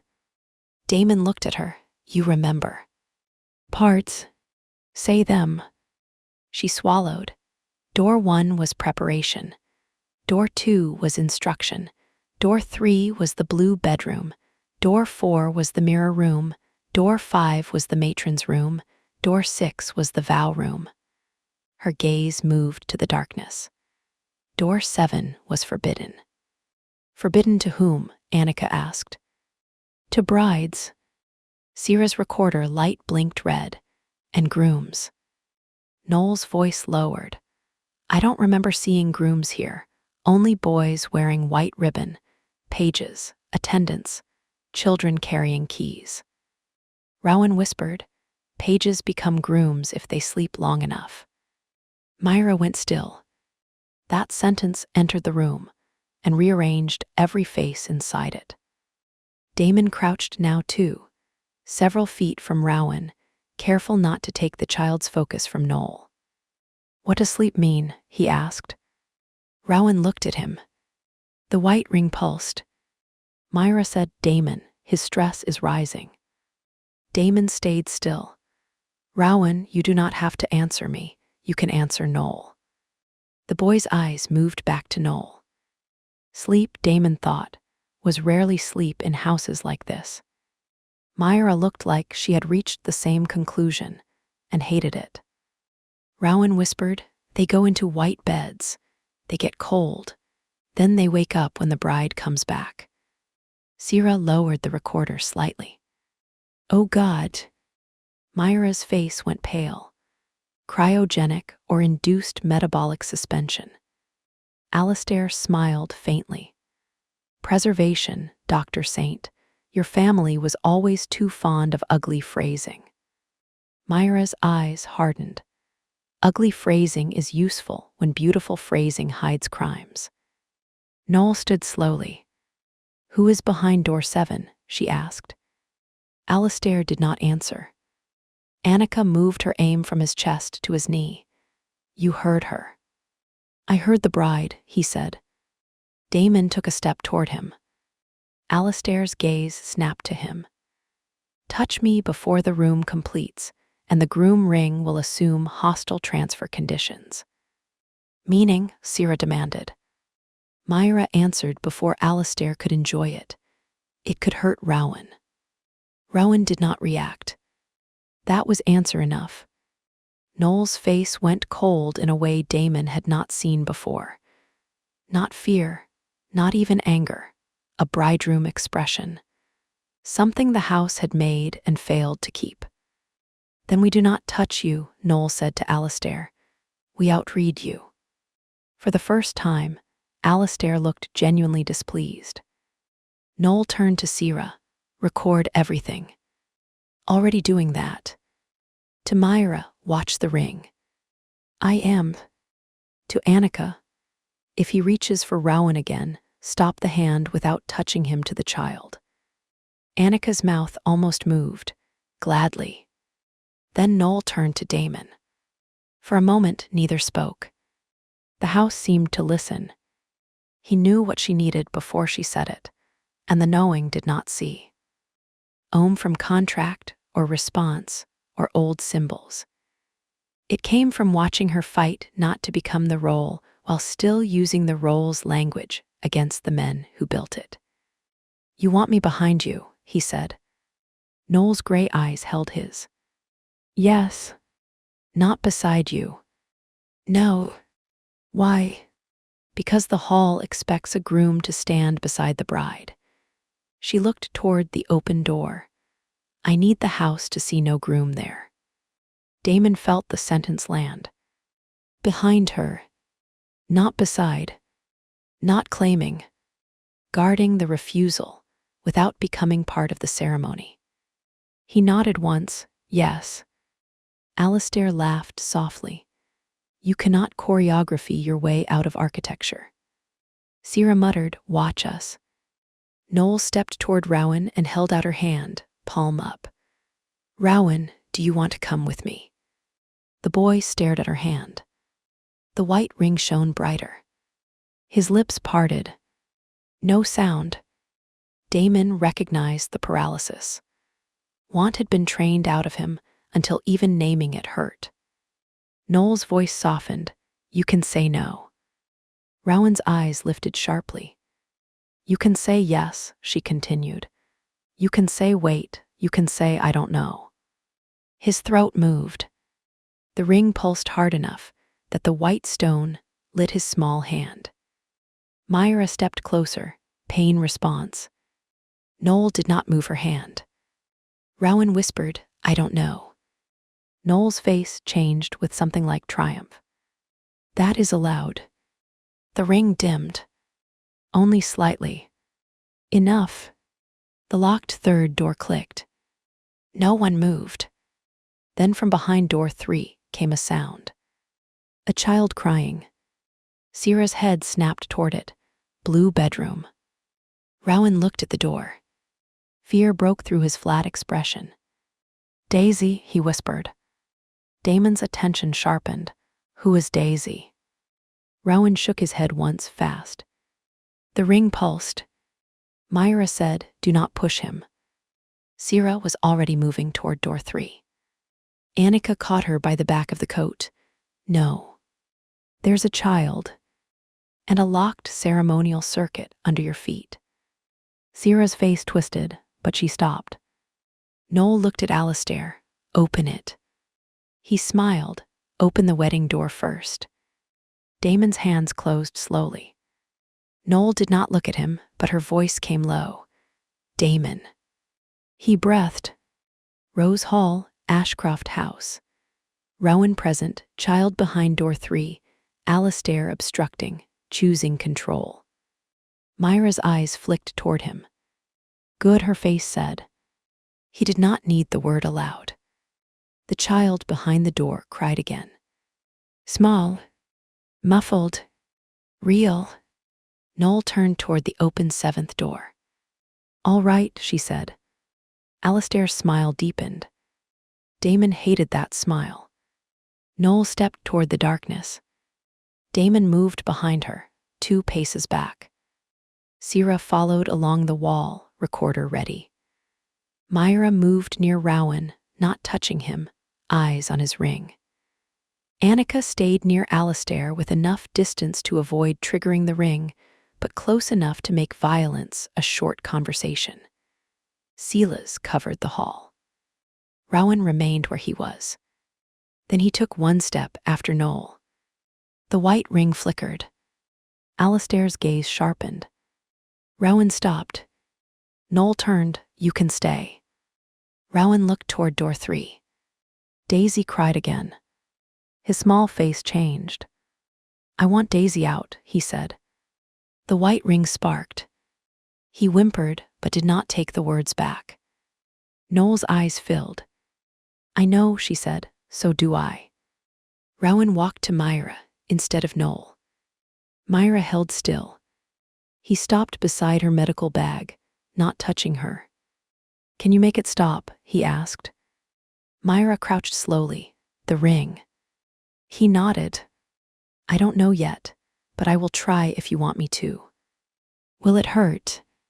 Maybe. I'll tell you before anything does. He absorbed that. A child evaluating whether pain with warning was better than pain without it.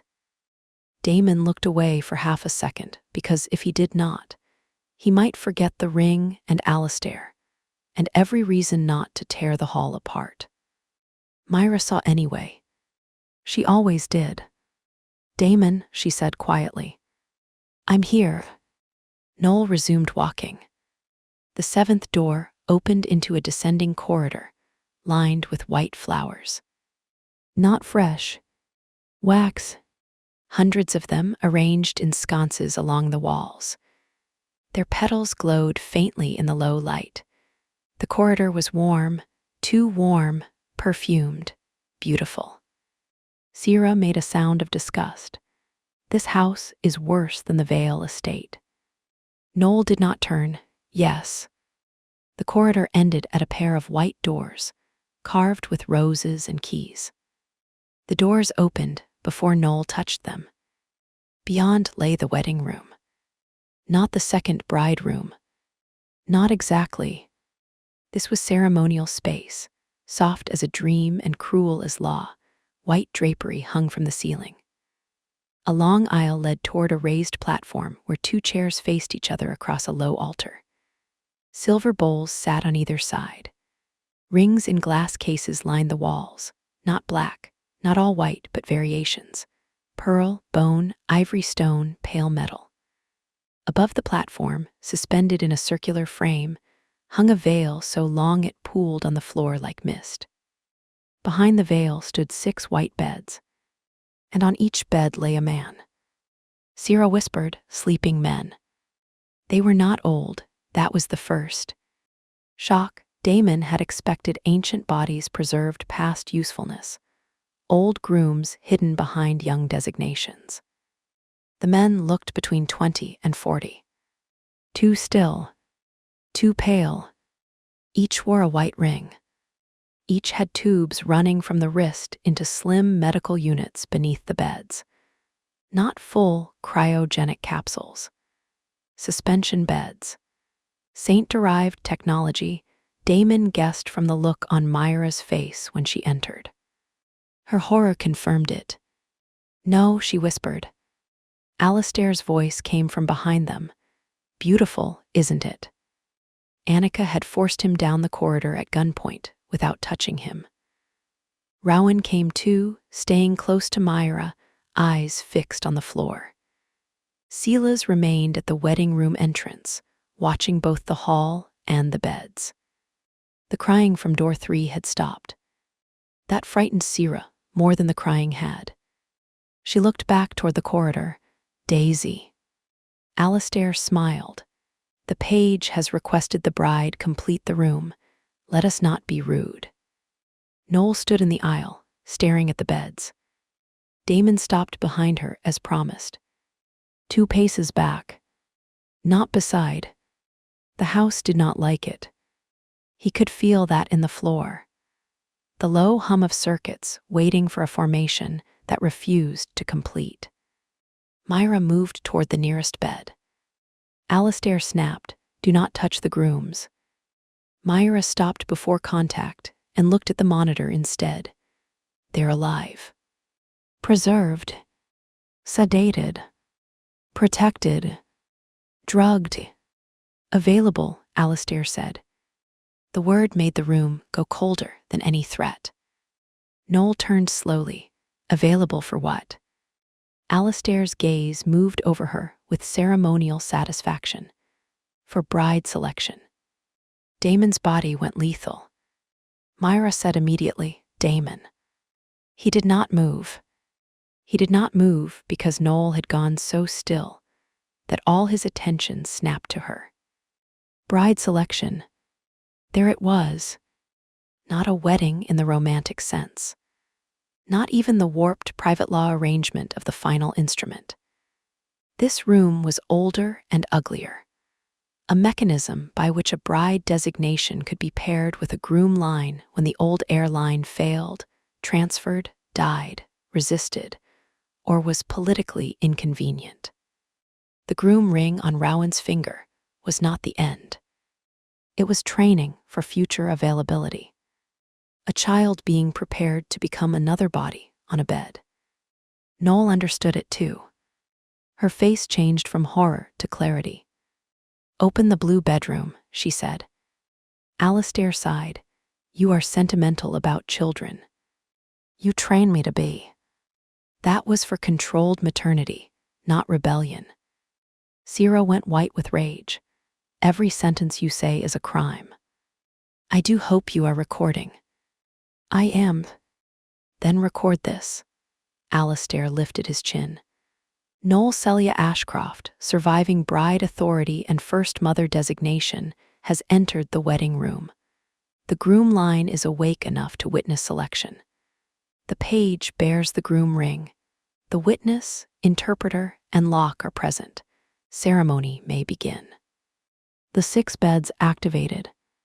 Lights rose beneath them. Myra swore and ran to the first monitor. Heart rates increasing. The men did not open their eyes. Not yet. Noel stepped backward. Damon moved with her. The floor flashed red beneath his feet. A mechanical voice sounded from the ceiling. "Groom position vacant." Alistair smiled. The house dislikes improvisation. Damon looked at Noel. "Keep moving." She took another step back. The floor flashed again. "Groom position vacant." Rowan cried out. His white ring burned bright. Myra dropped beside him. "Rowan, can I touch your hand?" He nodded, tears springing to his eyes. "Words?" "Yes." She took his wrist carefully and looked at the ring. A thin needle had emerged from the inner band, piercing the skin. "Damn it," her voice hardened. "It is punishing him for missing formation." Damon looked at the floor. At the platform. At the 2 chairs facing each other. The room wanted a groom beside the bride. Noel had refused. The room had found the page. Damon took 1 step toward the groom position. Noel spun, "No."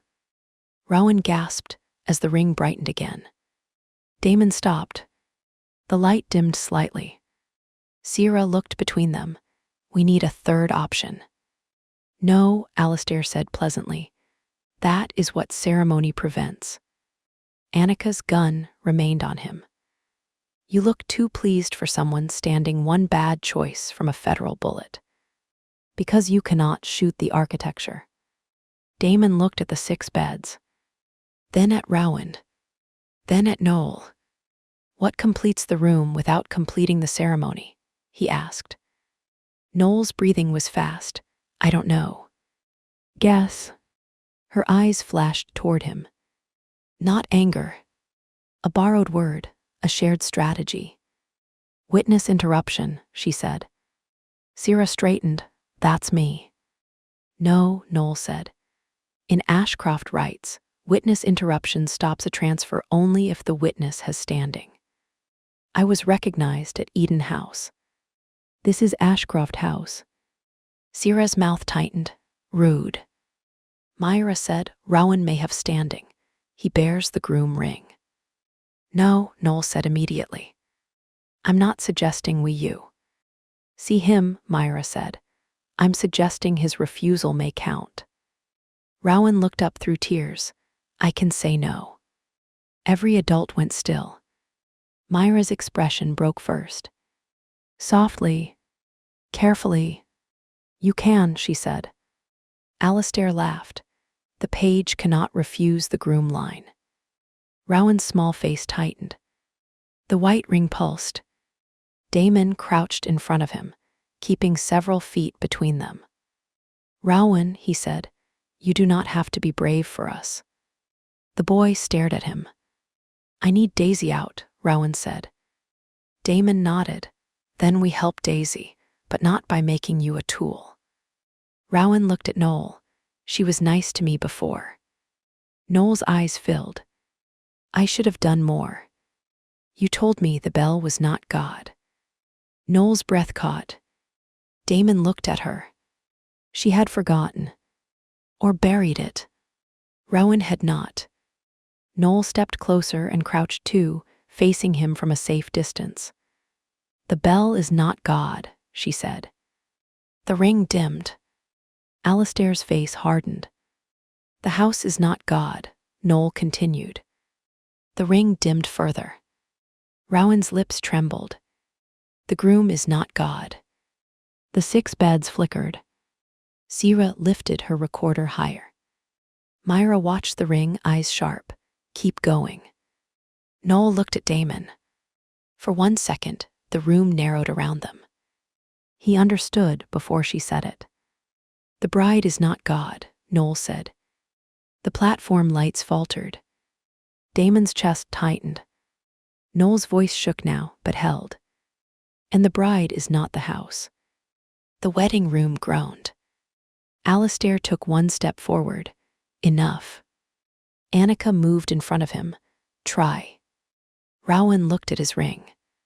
"I don't want to be a groom," he whispered. The white stone cracked. Not fully. A hairline fractured down the center. The needle retracted. Myra exhaled. "Good, Rowan, that was good."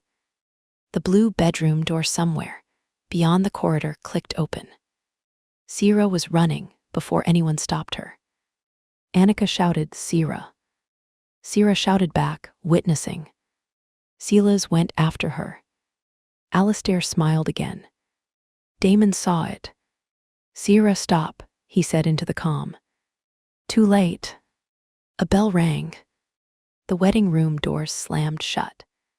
Sira and Silas were outside. Damon, Noel, Myra, Rowan, Annika, and Alistair remained inside.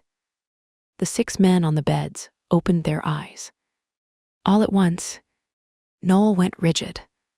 Myra pulled Rowan behind her, medical bag dropping to the floor. Annika shifted her weapon between Alistair and the beds. Damon moved to the center aisle, placing himself where every awake groom could see him. No rings, no station, no role, just a body between the room and the people it wanted to arrange. The men sat up slowly, each movement synchronized enough to be wrong. Their eyes were open but unfocused, drugged and trained. White rings glowed on their hands. One older man began whispering something under his breath. "A vow." Noel heard it and went pale. "What is he saying?" Myra asked. Noel's voice was faint. "Bride received, groom awakened, transfer begins." The floor lit beneath Noel. White lines raced from the platform toward her feet. Damon stepped toward her. The room punished Rowan again. He cried out, clutching his hand. Damon froze. Alistair laughed softly. "At last, the trap explains itself." Noel looked at Damon, horror in her eyes. "If you protect me, Rowan pays," she whispered. "If I don't, the room takes you." "Yes." Damon looked at Alistair. The man's smile was calm, preserved dead. "A civilized design," Alistair said. "Protective men are predictable. Resistant brides are predictable. Children make both useful." The 6 grooms began to stand. Myra's voice cut through the room. "They're not fully conscious. Can you reverse it?"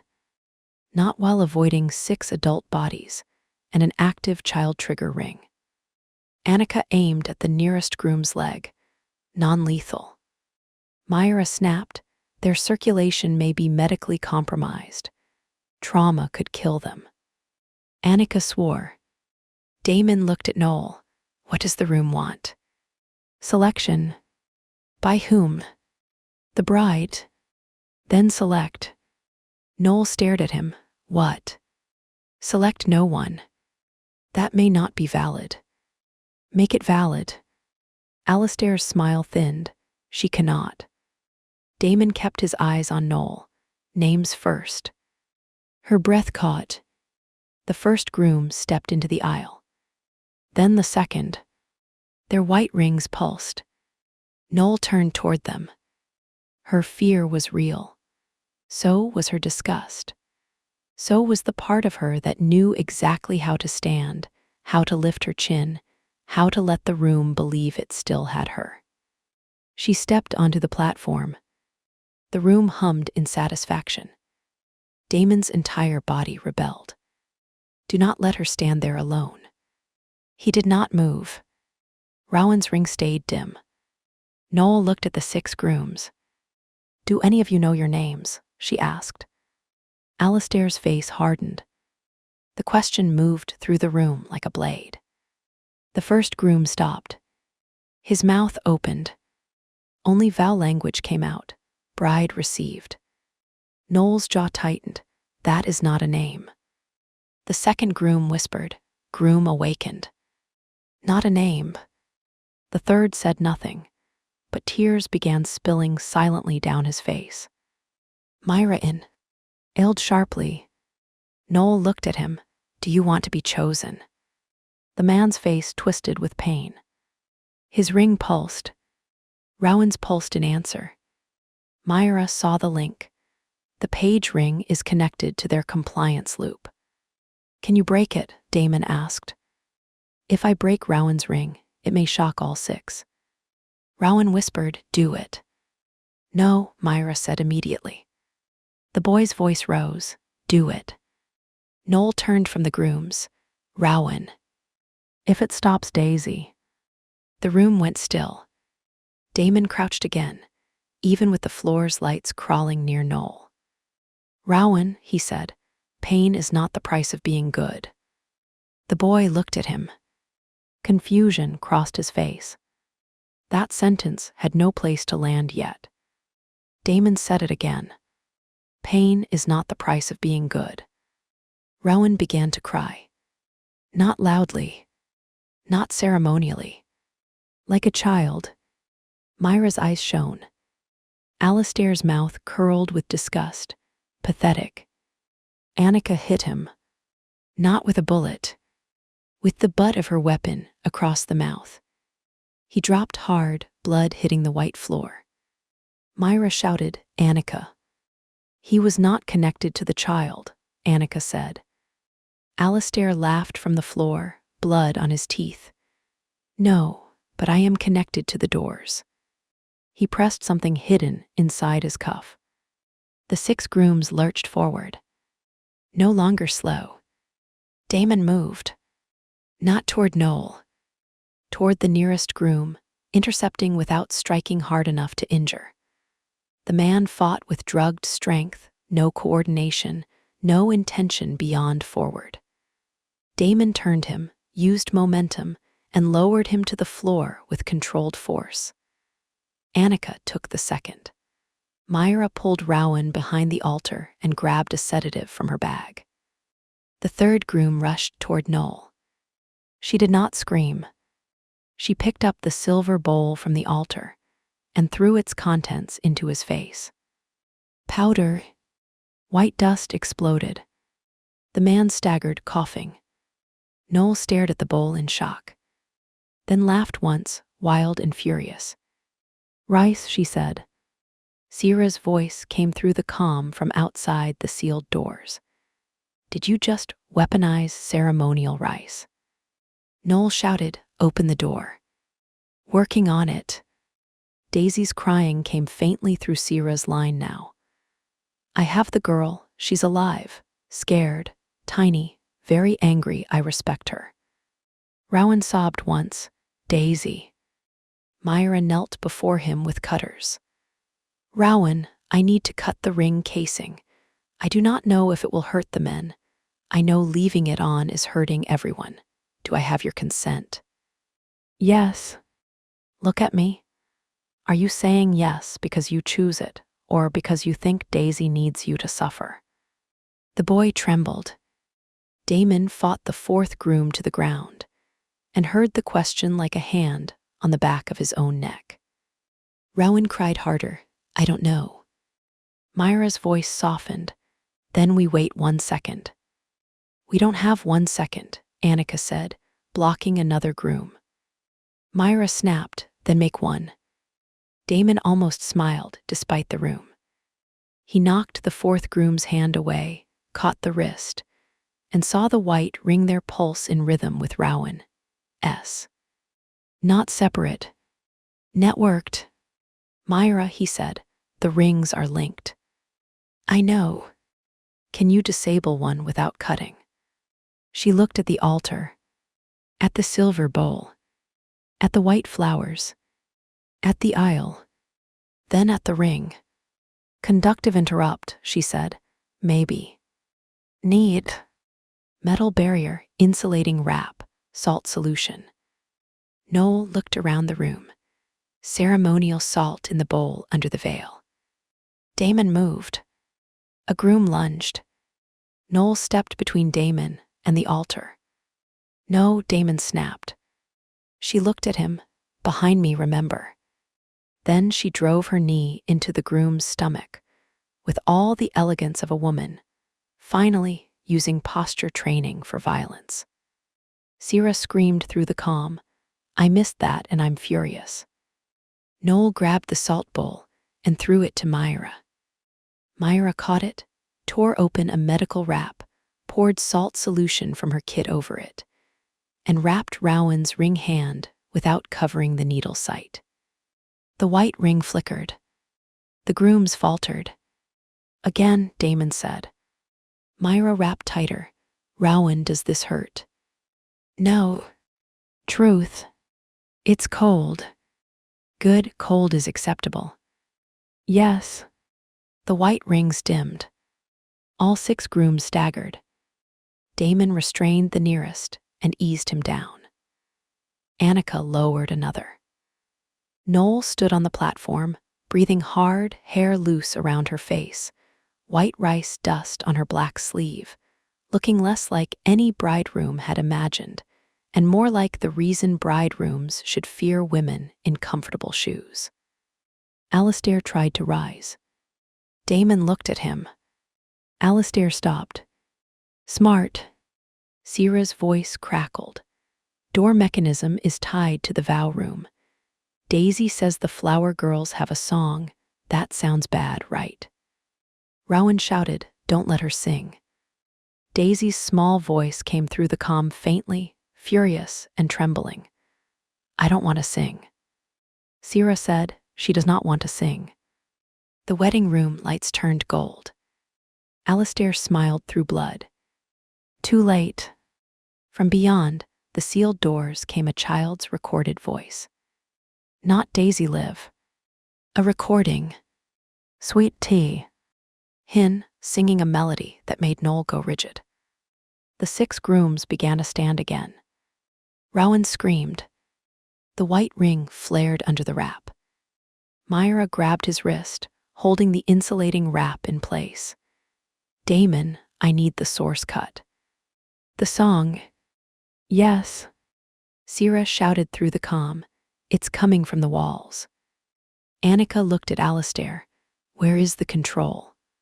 He smiled. Noel stepped down from the platform and picked up the silver bowl. Alistair's smile faded.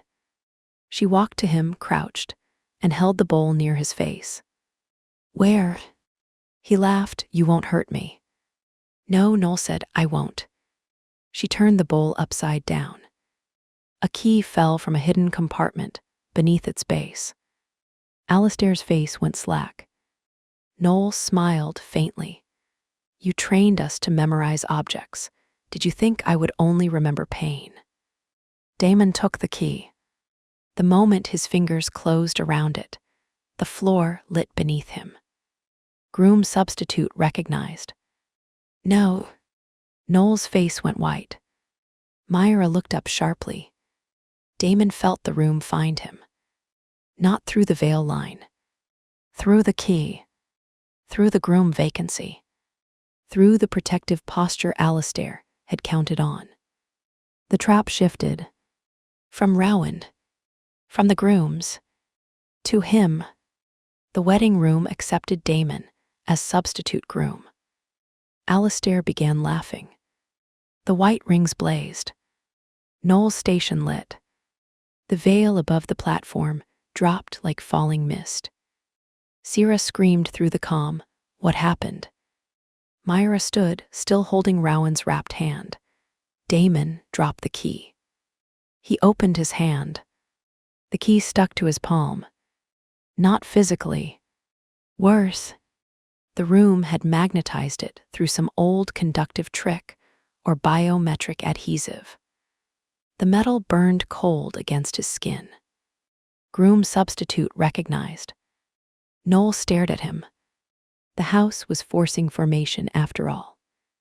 Bride, groom, witness outside, interpreter present, page marked, groom's awake.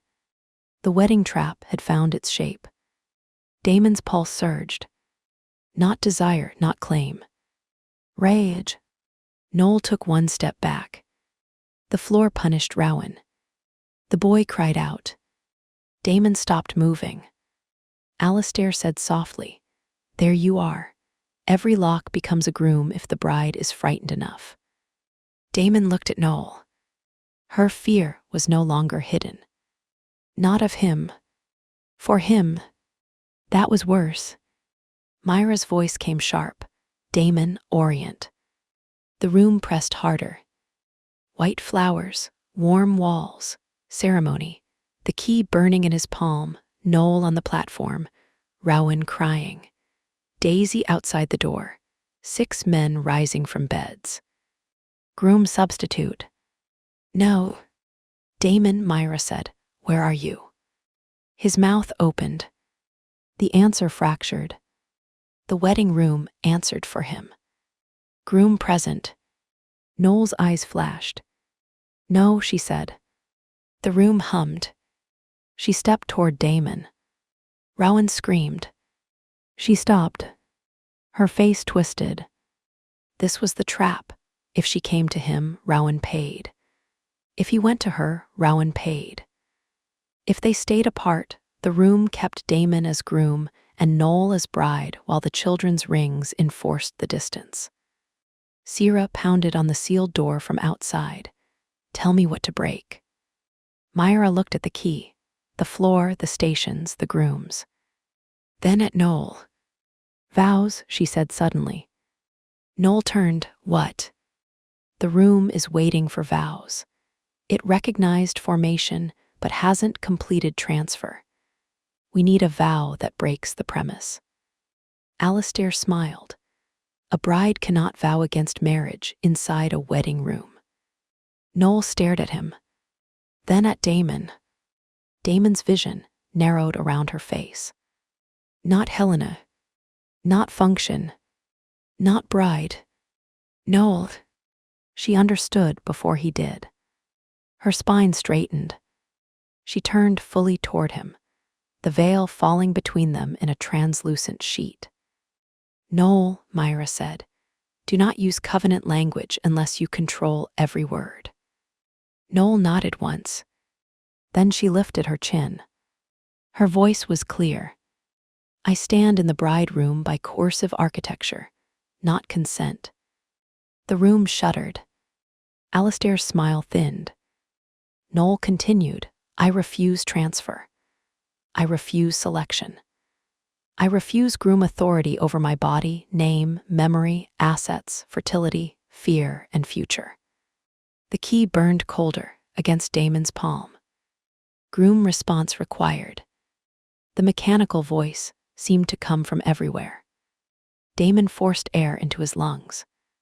Myra's voice cut through. "One word that is yours." He remembered the origin archive. Names. But this room needed more. It needed a vow. Not to own. Not to protect by possession. Not to stand beside and complete the trap.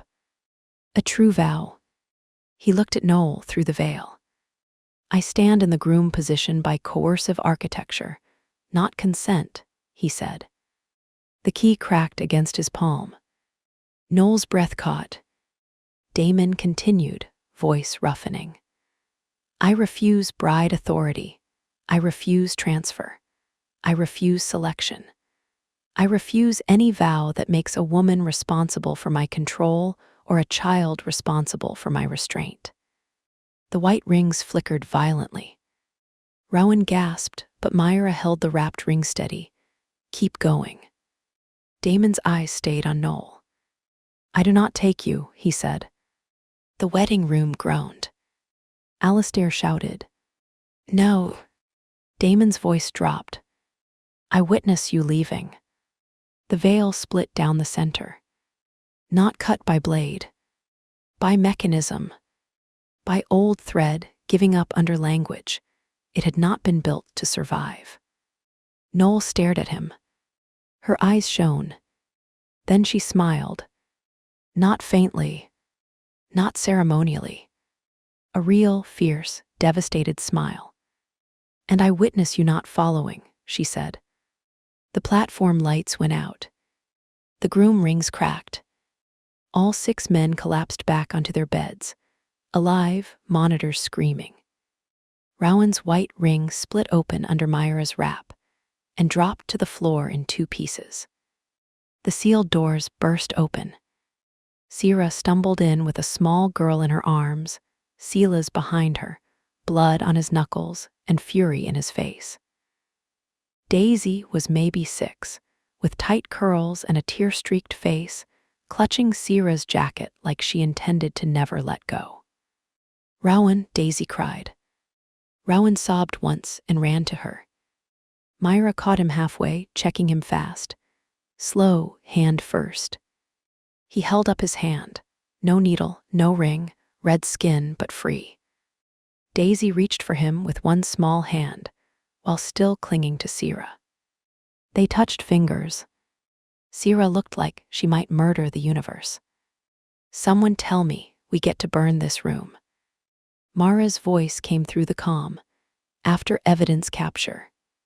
Then evidence capture faster. Annika cuffed Alistair, while he stared at the cracked rings like a man watching his theology die. You do not understand what you broke, he said. Noel walked to him. This time Damon did not follow. He stayed exactly where he was. Not following. Noel stopped before Alistair. I understand perfectly, she said. You built a room where a bride could only be taken, chosen, or transferred.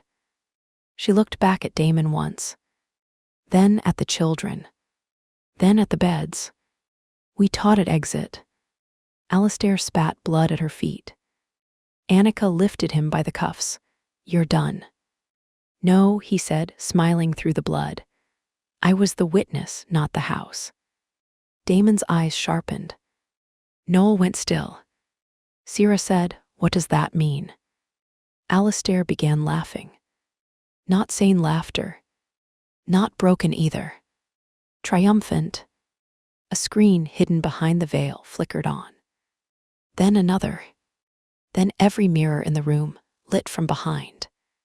A live feed. The ceremony had been broadcast. Not publicly. To Covenant remnants. To old houses. To people who now knew the bride room could be broken.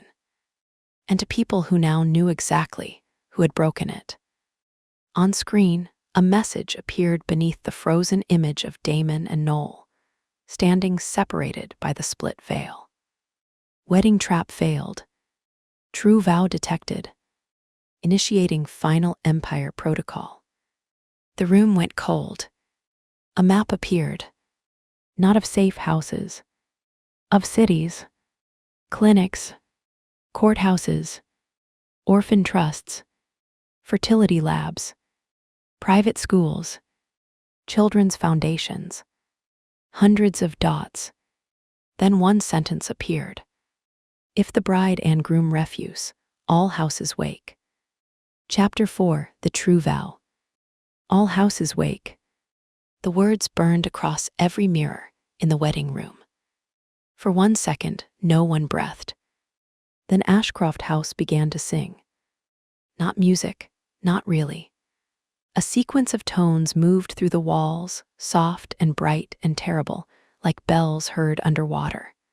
The floor beneath Noel's feet pulsed once. The cracked groom rings on the beds flashed white. Rowan clapped both hands over his ears. Daisy buried her face against Sira's shoulder and screamed.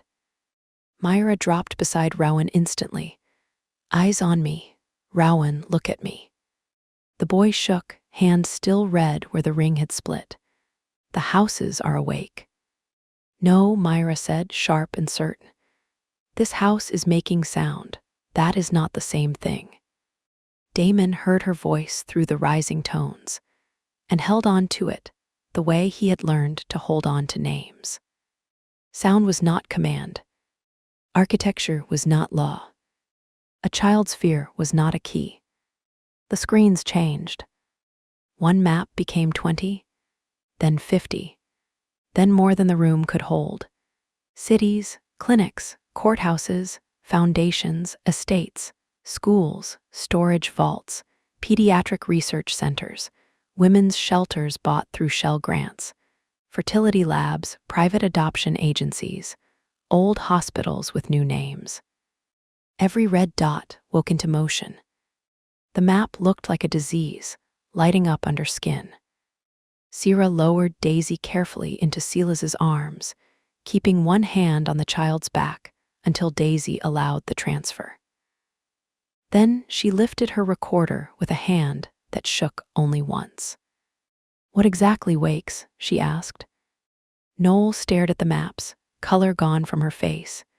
Contingency cells.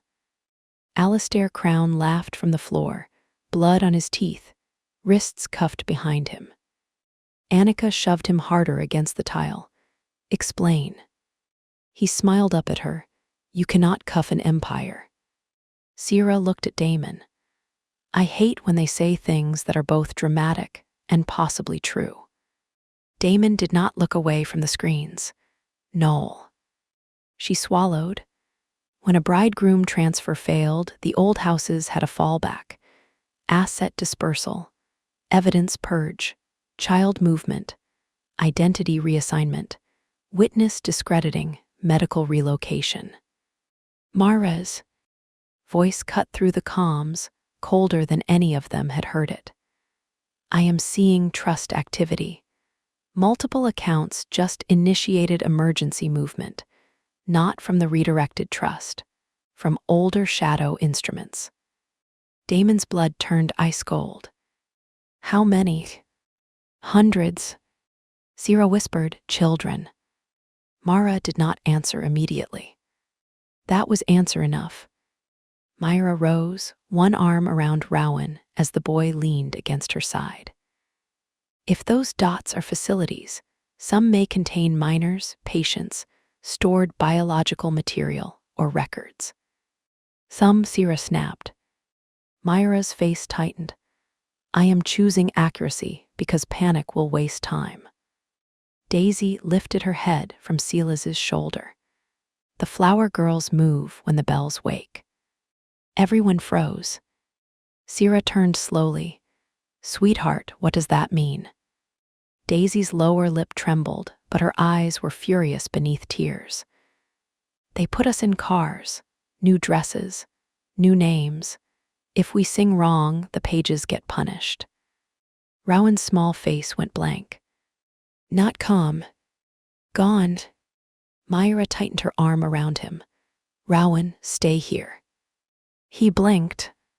Present day, she said. Wedding room, Daisy is here. Your ring is broken. You are not being punished. Rowan's mouth trembled. Daisy is here. Yes. My ring is broken. Yes. I am not being punished. No. His breath hitched. Then he started crying for real. Damon looked away before rage turned the room red at the edges. He focused on Alistair instead. A man with answers. A man alive enough to break. No, not break. Document. Damon crossed to him and crouched. Alistair looked pleased by the attention. You activated the final protocol, Damon said. Alistair's smile widened. No, you did. Bride refused. Groom refused. True vow detected. The old houses now know the instruments have been compromised. Noel's voice went quiet. You wanted this. Of course. Sierra stepped forward. You wanted the wedding trap to fail. Alastair's gaze slid to her. Failure is such a crude word. The trap was a test. If Noel submitted, the groom line regained bride authority. If Damon claimed, the veil line re-entered the old structure. If both refused, the final Empire protocol woke the houses. Annika's grip tightened on his cuffs. Why? Because hidden houses are vulnerable one at a time. Alastair's eyes gleamed. Awakened houses move together. Damon looked at the maps. Hundreds of red dots. Not isolated crimes. A network realizing it had been seen. Mara's voice returned through the calm. Damon, I need authority to freeze all shadow transfers tied to crown preservation instruments. The redirected trust may have standing because the groom challenge invoked the bride contract structure. Do it, Damon said. I need both co-authorities. Damon turned to Noel. Noel's eyes remained on the screens. She looked like she was watching every room that had ever heard her open at once. Noel, he said. She did not answer. He stepped toward her, then stopped before crossing the space carelessly. Noel Celia Ashcroft. Her gaze snapped to his. The name reached her. Good. Where are you? He asked. Her throat moved. Ashcroft House, wedding room, sunset. Rowan and Daisy present. Alastair detained, final protocol active. Who are you? Her eyes glistened. Not bride. He waited. The room sang around them. Softer now. More dangerous for that. Noel inhaled. Noel Celia Ashcroft, she said. Co-authority under redirected instrument, witness to wedding trap failure. And she looked at him, not understanding. He held her gaze.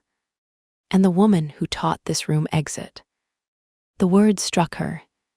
Not gently. Noel closed her eyes once. When she opened them, the gray was clearer.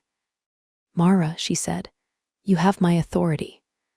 Freeze everything tied to crown, Ashcroft, bride, groom, flower, page, preservation, or transfer language. Mara's answer came immediately. Beautifully broad, I'll make it vicious. Sierra looked at Noel with open admiration. You are going to make lawyers cry. Mara first, Noel said. Mara replied, I heard that and yes. Damon looked at Annika.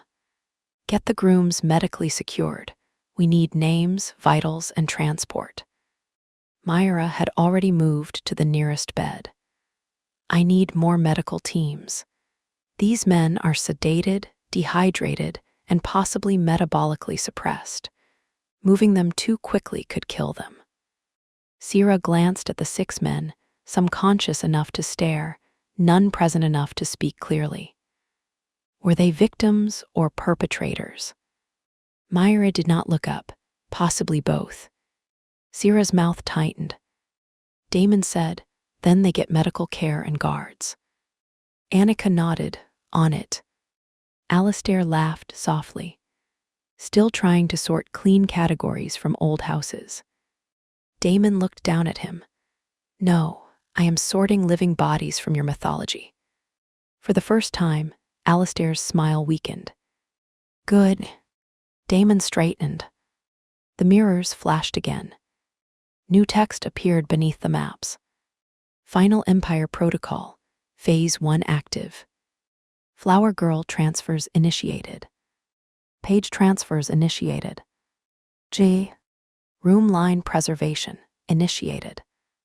Bride authority challenge pending. Noel went still at the last line. Damon saw it too. Pending, Sierra said. Why pending? Alastair smiled again. Damon did not ask him. He looked at Noel. She was already reading the room. eyes moving from the split veil to the cracked rings to the platform where the ceremony had failed, but not completed. The room detected refusal, she said, but not full bride authority challenge. Mara's voice sharpened. You challenged in court. That challenged legal custody and trust authority. Noel's eyes lifted to the suspended veil. This is older. The wedding room wants a vow. Sierra made a face. We just did vows. Very good ones, actually. 0 stars for ambience, but strong language. Noel shook her head. Those broke selection, not authority. Myra looked up from the monitor. What is the difference? Damon knew before Noel said it. Because the room had said it already. True vow detected. Detected. Not completed. The true vow is incomplete, Damon said. Noel's eyes moved to his. There it was again. The old architecture trying to arrange them across a room. Bride and groom, instrument and refusal, contract and counter-contract. But something had changed after the split veil. The room no longer frightened him the same way. It was machinery. Old, cruel, elaborate machinery. It did not understand people who refused to stay in assigned positions. What does the full vow require? He asked. Alistair answered before Noel could. Marriage. Annika pressed her boot against his shoulder. No one asked you. He grinned through blood, but everyone needed to hear it. Damon looked at Noel. She had gone pale. No, she said. Not to him. To the room. To the word. To every bed, bell, veil, dress, and document that had ever turned marriage into transfer. No, she said again. The mirrors flickered. Bride authority, challenge pending. Mara said, Noel, do not accept any marital interpretation without review. Sierra said, also because absolutely not. Myra's voice came lower. Noel, what does your memory say? Noel stared at the platform. I was taught that the true vow was the first vow before the houses corrupted it. Alistair's face changed. A flicker. Damon noticed. Noel saw him notice and followed. The first vow, she repeated more slowly. Before bride meant transfer, before groom meant receiver, before rings meant authority. Alistair snapped. You do not know the old language. Noel turned toward him. Something fierce moved across her face. No, she said. I was taught the new lies, but Marin taught me older things before they took me. The mirrors pulsed. Noel stepped toward the platform. Damon matched her from a distance, behind and to the side, not beside, not completing the formation. The room hummed. Sierra followed with the recorder. Myra remained with Rowan, Daisy, and the grooms, but her attention stayed on Damon's vitals. Her voice entered his earpiece, private and steady. Activation. Low. Truth. Medium. Source. Noel threatened by ritual language. Children at risk. Wedding room structure. Anger at Alistair. And desire. The question struck harder than expected. Damon's gaze flicked to Noel. She stood beneath the split veil, black clothes against white drapery, hair loose from the chaos, face pale and resolute. Not Helena, not ghost, not bride. A woman who had survived being made symbolic and was now attempting to speak before the room could translate her. His body noticed her. His mind did too. That was the more dangerous part. Present, he said. Myra's silence lasted half a second. Then, does it feel coercive? No. Does it feel urgent? He thought of Noel asking if desire existed, and his answer. If there is, it waits until it has no use to anyone. No, he said, It is waiting. Myra's voice softened. Good. He looked briefly toward her. She met his eyes across the room. Something passed there. Not jealousy, not permission exactly. A recognition that desire named cleanly had less power to become a trap. Then Myra returned to Rowan's hand. Noel reached the altar and looked at the two chairs facing each other. She did not sit. Brides do not run, she said softly. The room pulsed. Alistair laughed. At last memory. Noel turned toward him. My matron said that before every lesson, she continued. Brides do not run, brides are received, brides are chosen, brides are grateful. The platform lit, white under her feet. She looked at the 6 grooms, the beds, Rowan and Daisy, Damon, Sira, Myra, Annika, Sela's at the door, and the mirrors showing red dots where children were being moved. Then she looked into the camera, hidden behind the split veil. If any house is watching, record this. Sira lifted her device, already lived to Mara's evidence cloud. Mara said, and to 3 judges if anyone so much as breathes wrong. Noel nodded. Her voice changed. Not louder. Older. Brides run when the house burns. The wedding room trembled. Alistair's face lost color. Noel continued, brides refuse when the vow is theft. Brides choose when choice returns. Brides may arrive in white, black, blood, ash, or fury. No dress transfers authority. No room creates consent. No ring makes a child into a witness. No groom receives what the bride does not offer. The platform lights flickered violently. Bride authority, challenge pending. Damon stepped closer to the altar. Noel turned. Damon, she said. He stopped. Not beside me, she said. I know. No, her voice shook. For this, not behind either. The room went silent. Damon understood slowly. Behind had broken the wedding formation. But authority, challenge, required something else. Not groom beside bride. Not protector behind. Not heir before. Something the old room had no category for. Across. Equal distance. Facing. Witnessing without taking. He moved around the altar until he stood opposite her. The low table between them. The split veil hanging to one side. The groom chair remained empty. The bride chair remained empty. They stood. The room disliked it. The floor pulsed red, then white, then black. Groom position vacant. Bride position vacant. Noel looked at the chairs. Good, she said. Damon almost smiled. The mirrors flickered. True vow available. Alistair shouted from the floor, do not speak it. Noel looked at him. That was enough to tell Damon the truth. The vow existed, and Crown feared it. Mara's voice was tight. Noel, Damon, anything you say now may create binding effects inside the instrument. Speak narrowly. Sira muttered, romantic. Noel looked at Damon. The first vow, she said, was not marriage.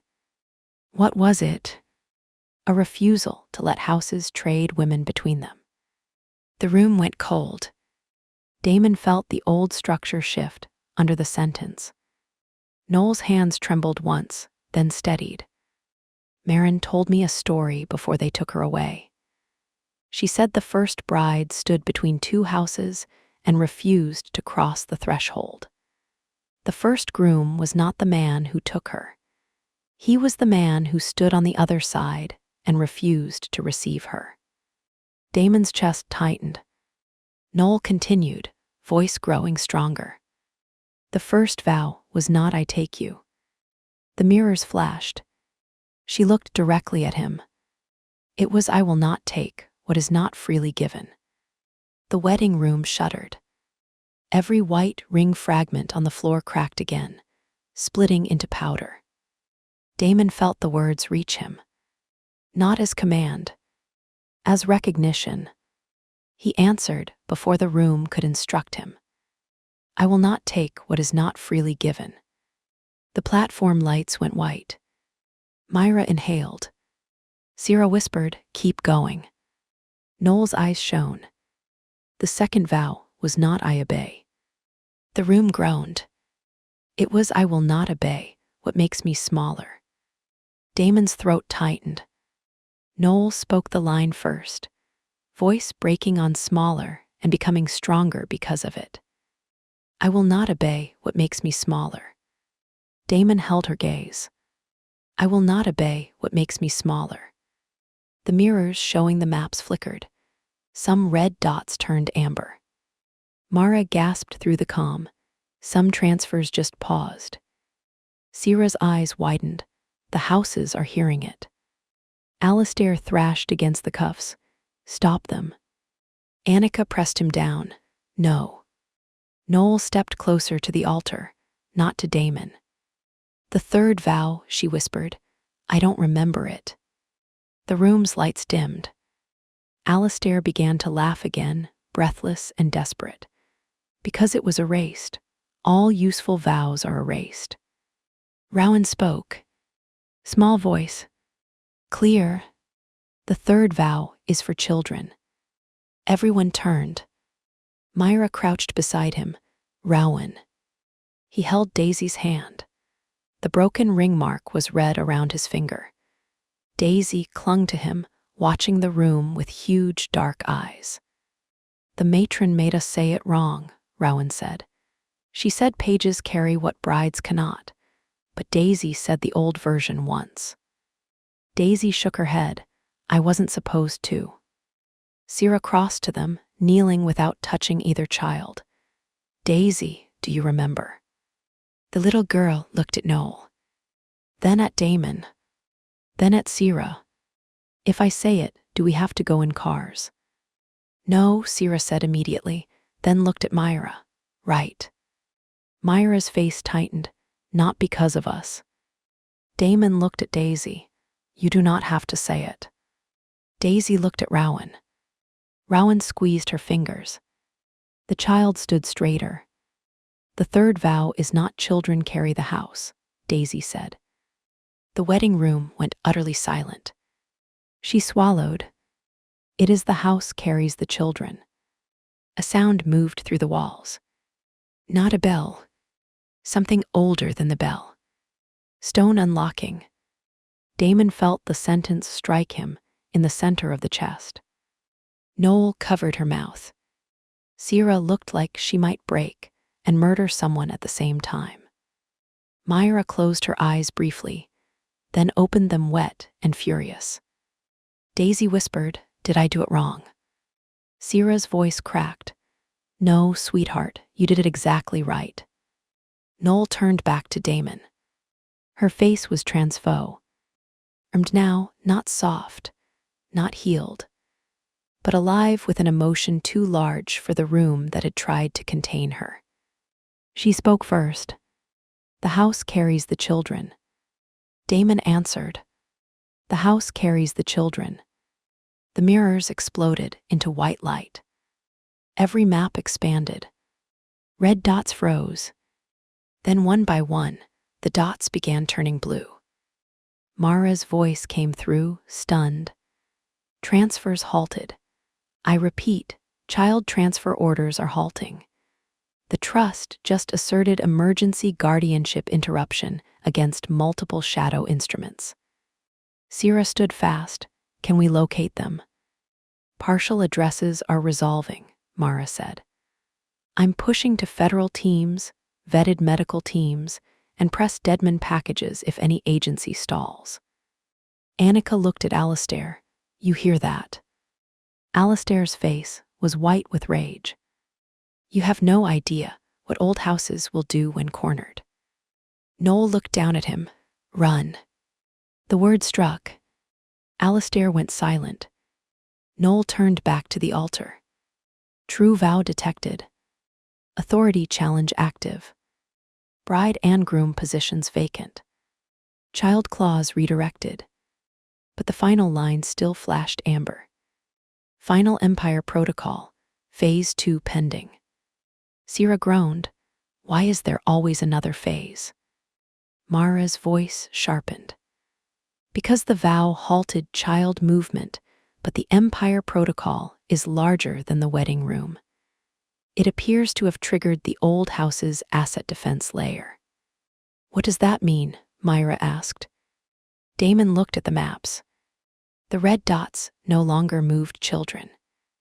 Now gold lines appeared, connecting dots to financial centers, media networks, law firms, banks, universities, clinics, private security groups. Then one central node lit up. Vale Global. Everyone looked at Damon. Of course, his empire, not only his company. A century of Covenant assets laundered through the parts of Vale Global he had not known existed.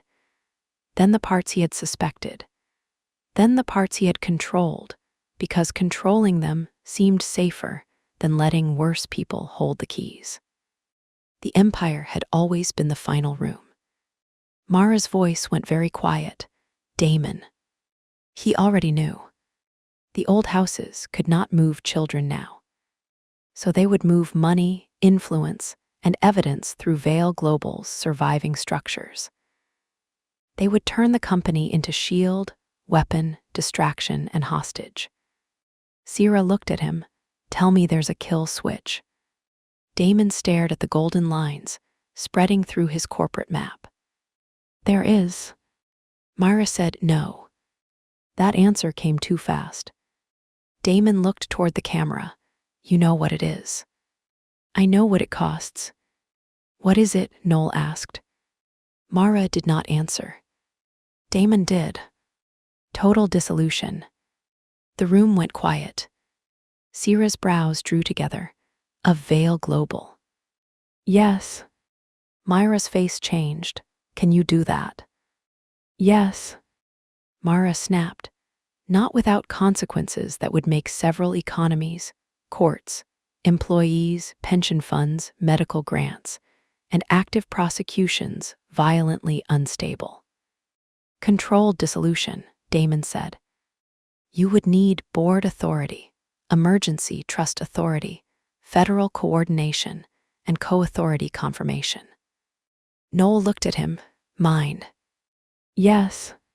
She understood then. The bride contract had redirected authority. The true vow had paused the child transfers. But ending the empire would require Damon and Noel to act together under the same instrument they were still trying to unwind. A contract made to bind them now held the knife that could cut the larger structure. Alistair began to laugh again. Soft at first, then harder. You see, the bride and groom refuse each other only to wed their destruction. Beautiful.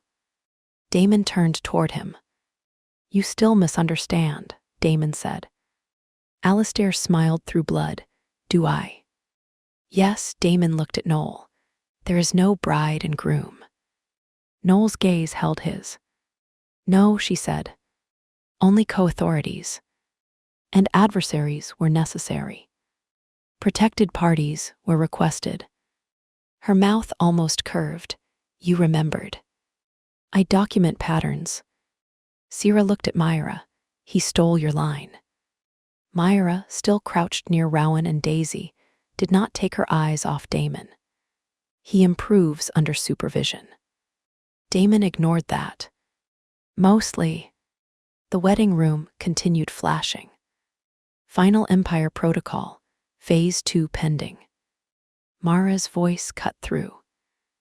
Damon, if the old houses are routing through Vale Global, we have minutes before they bury evidence or trigger financial panic. Prepare dissolution package. I already have one. Sierra stared upward. Of course you do. Mara continued. It was theoretical. It is now practical. It requires your final controlling signature and Noel's co-authority signature. Noel's face tightened. Damon looked at her. You do not have to decide now. Yes, she said, I do. Noel. No, her voice sharpened.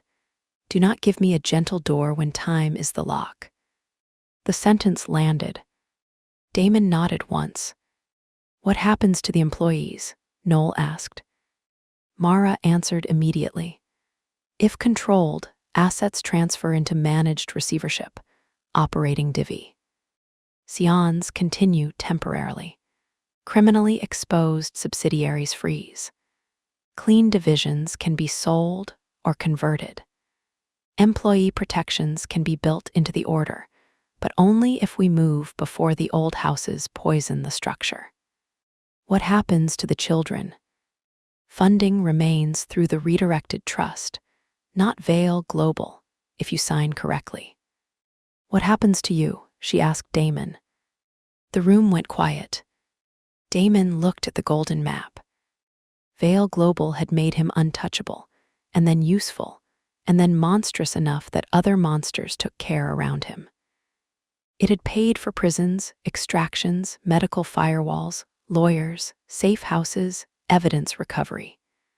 It had also hidden rot.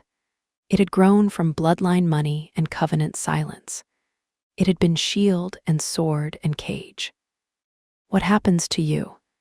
He knew the answer. I stop being the Empire's excuse, he said. Noel looked at him for a long moment. Then she nodded. Good. The word carried through the room. This time, no one made a joke. Mara said, I'm sending signature packets to the secure devices. Noel, Damon, you will each need to confirm under the redirected instrument. Language must be exact. Sierra raised her recorder.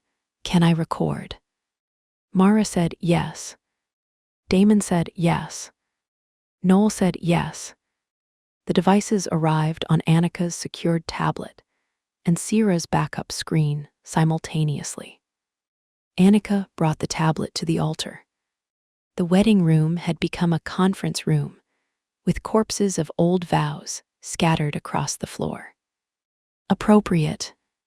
Noel stood on one side of the altar. Damon stood across from her. Not bride, not groom. The two empty chairs remained untouched.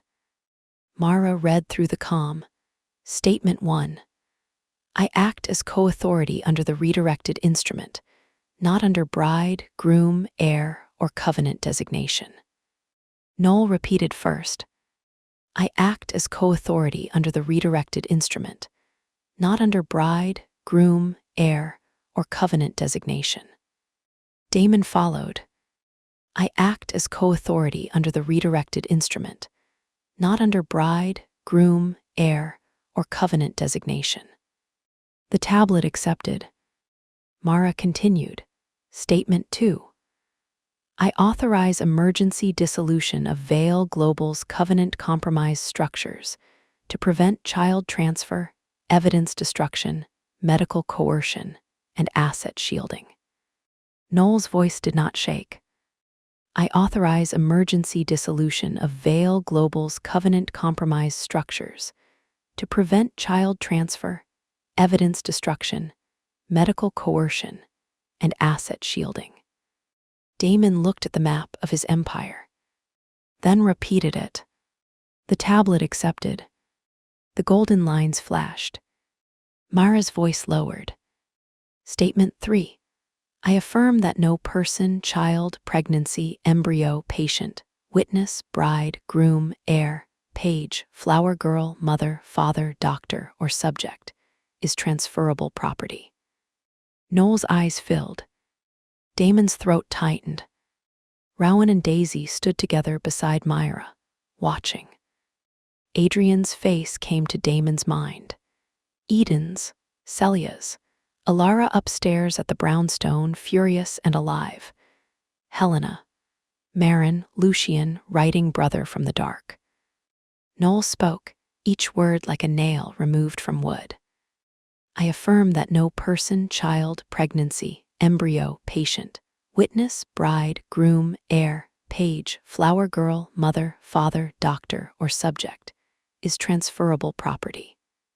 Damon answered, I affirm that no person, child, pregnancy, embryo, patient, witness, bride, groom, heir, page, flower girl, mother, father, doctor, or subject is transferable property. The wedding room went silent. The tablet asked for signatures. Noel looked at him, not frightened now, not untouched by fear either. Something truer than both. Damon, yes. When this is over, if the contract tries to keep us linked, we unwind it. And if the law is slow, we stand, not kneel. Her mouth softened. A memory of the vault. A promise reshaped. And if desire has use to someone, she asked, too quietly for anyone but him and perhaps the room to hear. He held her gaze. Then it waits. And if one day it does not? His pulse changed. No ring, no ceremony, no chair, no vow-forcing shape around them. Only Noel asking a question the house had no right to answer. Then you ask me in a room we can leave, he said. Her breath caught. The small, almost smile returned. I may. Good. This time the word was his. And hers. Noel signed. Damon signed. For one suspended second, the old world held its breath. Then Vale Global began to die. Not with an explosion. With documents. The screens flashed as emergency dissolution orders moved through corporate structures, trust channels, court-monitored receiverships, bank systems, asset freezes, whistleblower vaults, and federal evidence locks. Golden lines snapped one after another. Red dots turned blue. Some went dark, and when they did, Mara swore and redirected teams. Sierra recorded every name, every location, every moving piece she could capture. Myra sat on the floor with Rowan and Daisy, one hand resting between them, not touching either until they leaned in on their own. Annika watched Alistair. Silas finally entered the wedding room with 3 rescued children behind him and said, We found the lower nursery. Sierra turned so fast she nearly dropped the recorder. Alive. Yes. Myra was already moving. Daisy gripped Rowan's hand and whispered, The house carries the children. Rowan whispered back, We can leave. Noel heard them. She closed her eyes. Damon watched her from across the altar and felt something inside him shift, not toward possession, not toward claim, but toward the strange, severe intimacy of witnessing someone survive the moment she had been built to fail. The screens turned white. Final Empire Protocol, Phase 2 interrupted. True vow accepted. Child clause redirected. Groom line released. Bride authority unbound. Sierra exhaled. Please tell me unbound means what I think it means. Mara's voice came through, stunned and triumphant. It means the bride contract just severed coercive ceremonial authority. The trust remains for protection, but the bride and groom designations are dead. Noel gripped the edge of the altar. Damon stepped toward her, then stopped. May I come closer? He asked. She looked at him. At the room. At the empty chairs. At the split veil. At the children moving through the doorway behind Silas. Yes, she said, 1 step. He took 1 step. No more. She breathed through it. Then laughed once, soft and disbelieving. 1 more, she said. He took another. They stood close enough now that he could see the tear tracks on her face. Close enough that the house might once have called it formation. It had no voice left. Noel looked at his hand. He offered it palm up. Hand only, he asked. Her lips parted. Then she placed her hand in his. Warm, shaking, free. The contact moved through the room without lighting a single floor line. No screen reacted. No bell rang. No child cried. No ring burned. Noel looked down at their joined hands, then up at Damon. Her smile broke and remade itself. Nothing happened, she whispered. Damon's fingers held hers carefully. No. Good. Yes. She squeezed once, then let go. He let her. Sierra, predictably, had seen all of it. I have complicated feelings, she announced. Noel wiped her face. So do I. Mine are mostly about whether I can write that down. No, Damon and Noel said together. Sierra smiled, adorable. Annika hauled Alistair to his feet. Move. Alistair looked around the wedding room, as if seeing ruins where everyone else saw exits. You think this ends it? Damon turned toward him. No. Alistair smiled faintly. Damon continued. It begins the part where you answer questions without rooms built to help you. The smile died. Annika took him out. The wedding room emptied slowly. The grooms were stabilized and transported under medical guard. The children from the lower nursery were wrapped in blankets, names taken only if they offered them, no one forcing answers from mouths too tired to shape them. Rowan and Daisy refused to be separated. Myra made that medically and morally non-negotiable. Sierra called Celia and cried only when she thought no one saw. Everyone saw. No one said anything. Noel was the last to leave the room. Damon waited at the doorway. Not inside. Not outside. At the threshold. Her gaze moved to the platform one final time. The split veil lay on the floor, harmless fabric now. Brides run when the house burns, she said softly. Damon looked back at the room. It isn't burning. No, Noel stepped past him into the hall. Better, it has records. Sierra, overhearing from the corridor, said, That's the spirit. They emerged from Ashcroft House into cold night. Not sunset anymore. Dark had fallen fully, but the front drive was filled with lights. Federal vehicles, medical vans, child welfare units vetted through Mara's impossible standards. Reporters held beyond the gates, security teams, evidence technicians, and Sierra's preferred camera crew waiting for a release they would not get until every child had left safely. Noel stood on the steps, black clothes dusted with white rice, face pale under the floodlights. Damon stood beside her. This time, beside was not a formation. It was geography. Myra's voice came through all their comms at once. The emergency dissolution is holding. Vale Global's compromised divisions are frozen. Clean operations are under receivership. Child transfer routes interrupted in 43 locations. Federal teams are moving. International will be messier, but we have leverage. Alara's voice cut in from the brownstone, sharp with emotion. And the children. Myra paused. Some recovered, some routes intercepted, some locations empty before teams arrived. No one spoke. Victory had limits. The missing remained missing. The rescued did not erase the moved. Damon looked at the black sky above Ashcroft House. No empire ended in one night.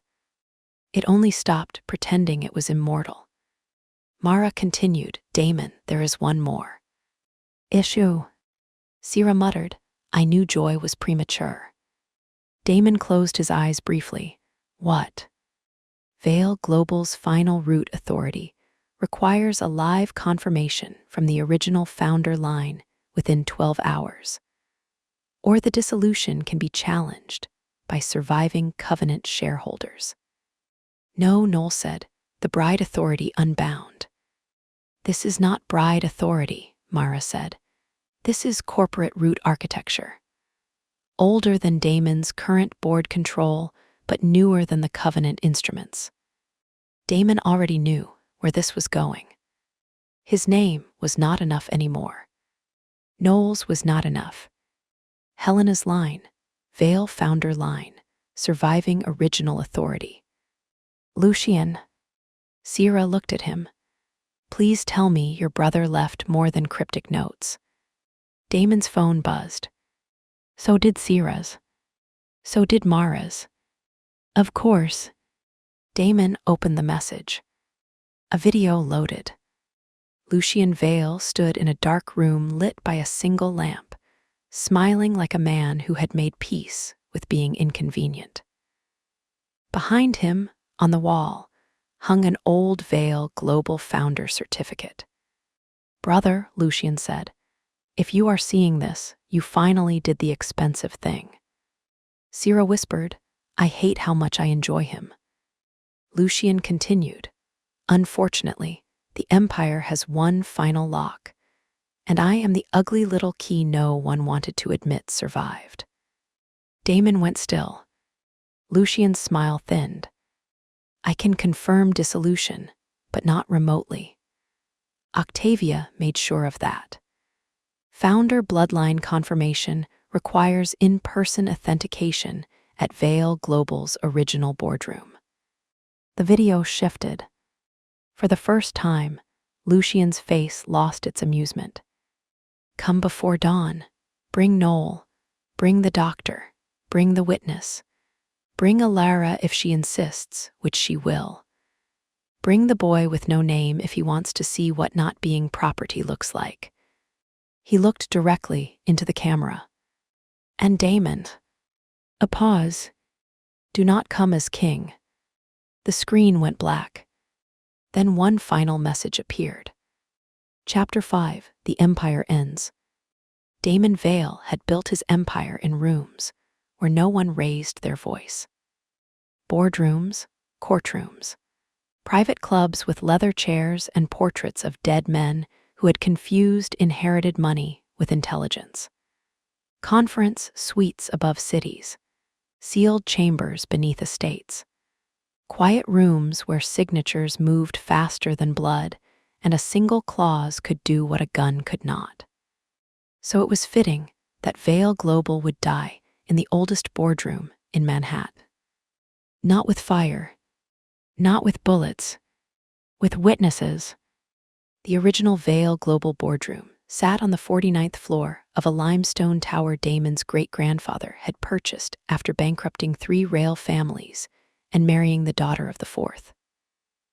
The modern headquarters had moved twice since then, but the original room remained untouched by design.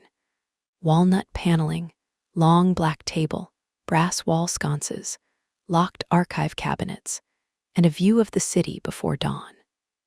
It smelled like wax, paper, expensive wool, and ghosts. Damon entered at 4:47 a.m. Not first. That mattered.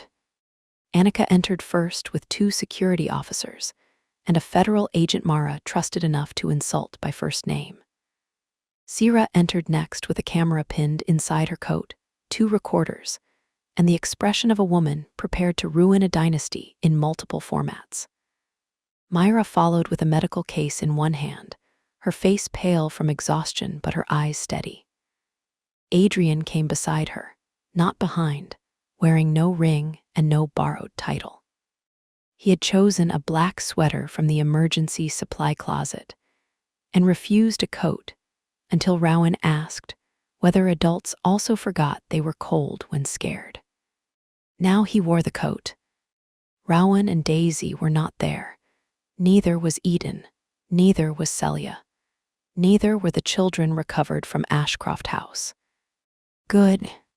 Some rooms did not deserve children, even as witnesses to their destruction. Noel entered after Adrian. She wore no white, no black ceremonial clothes either.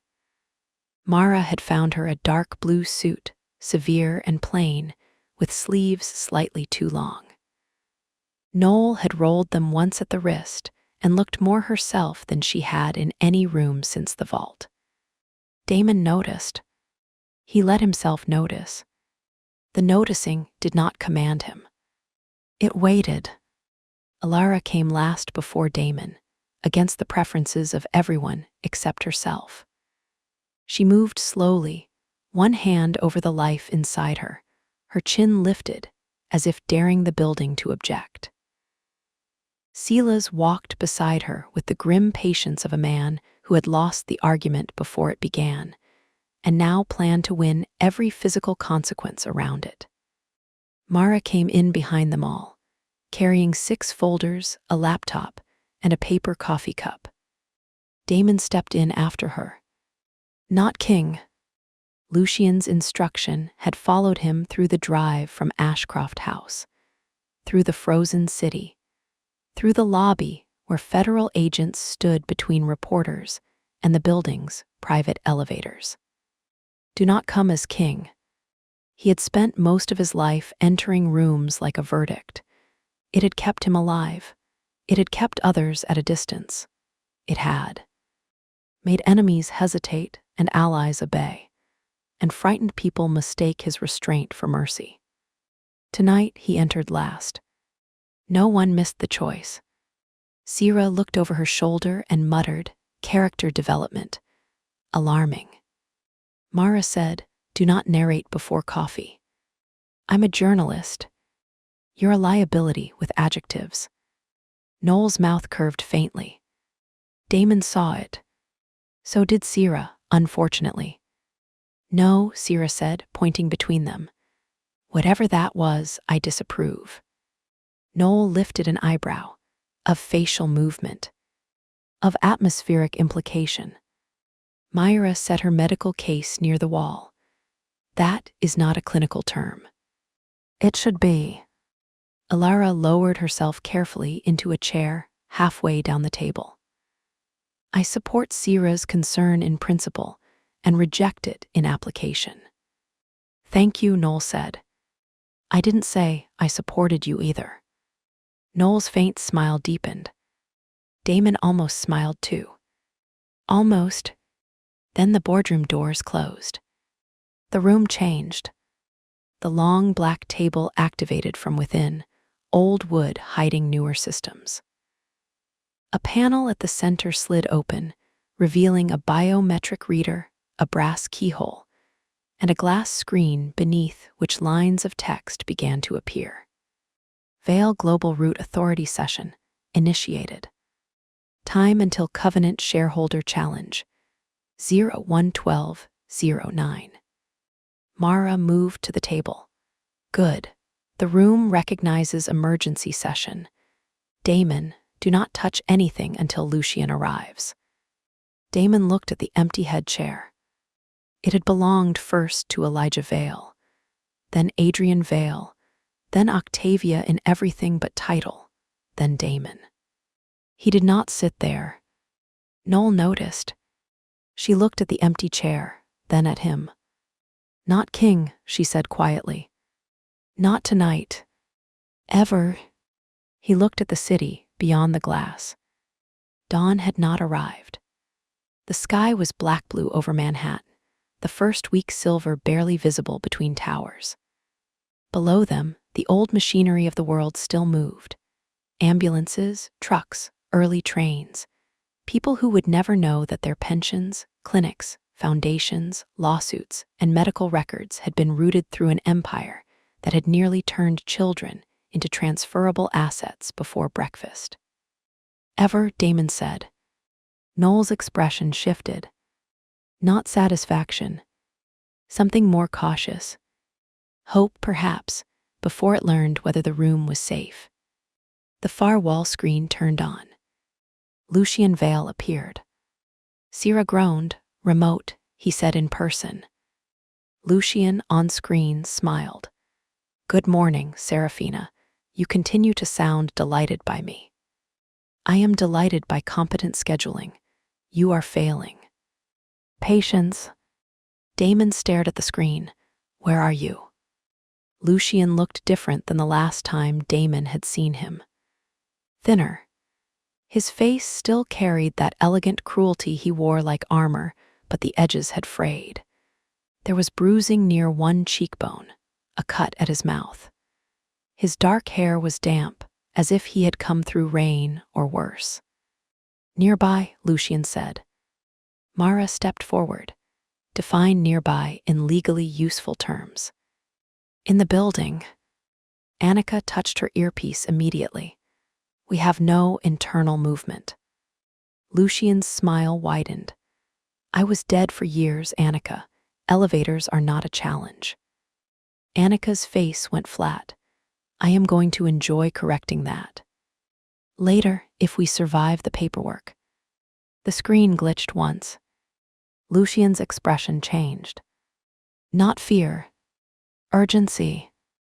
Listen carefully. The founder lock is not what Octavia believed. Damon went still. Explain.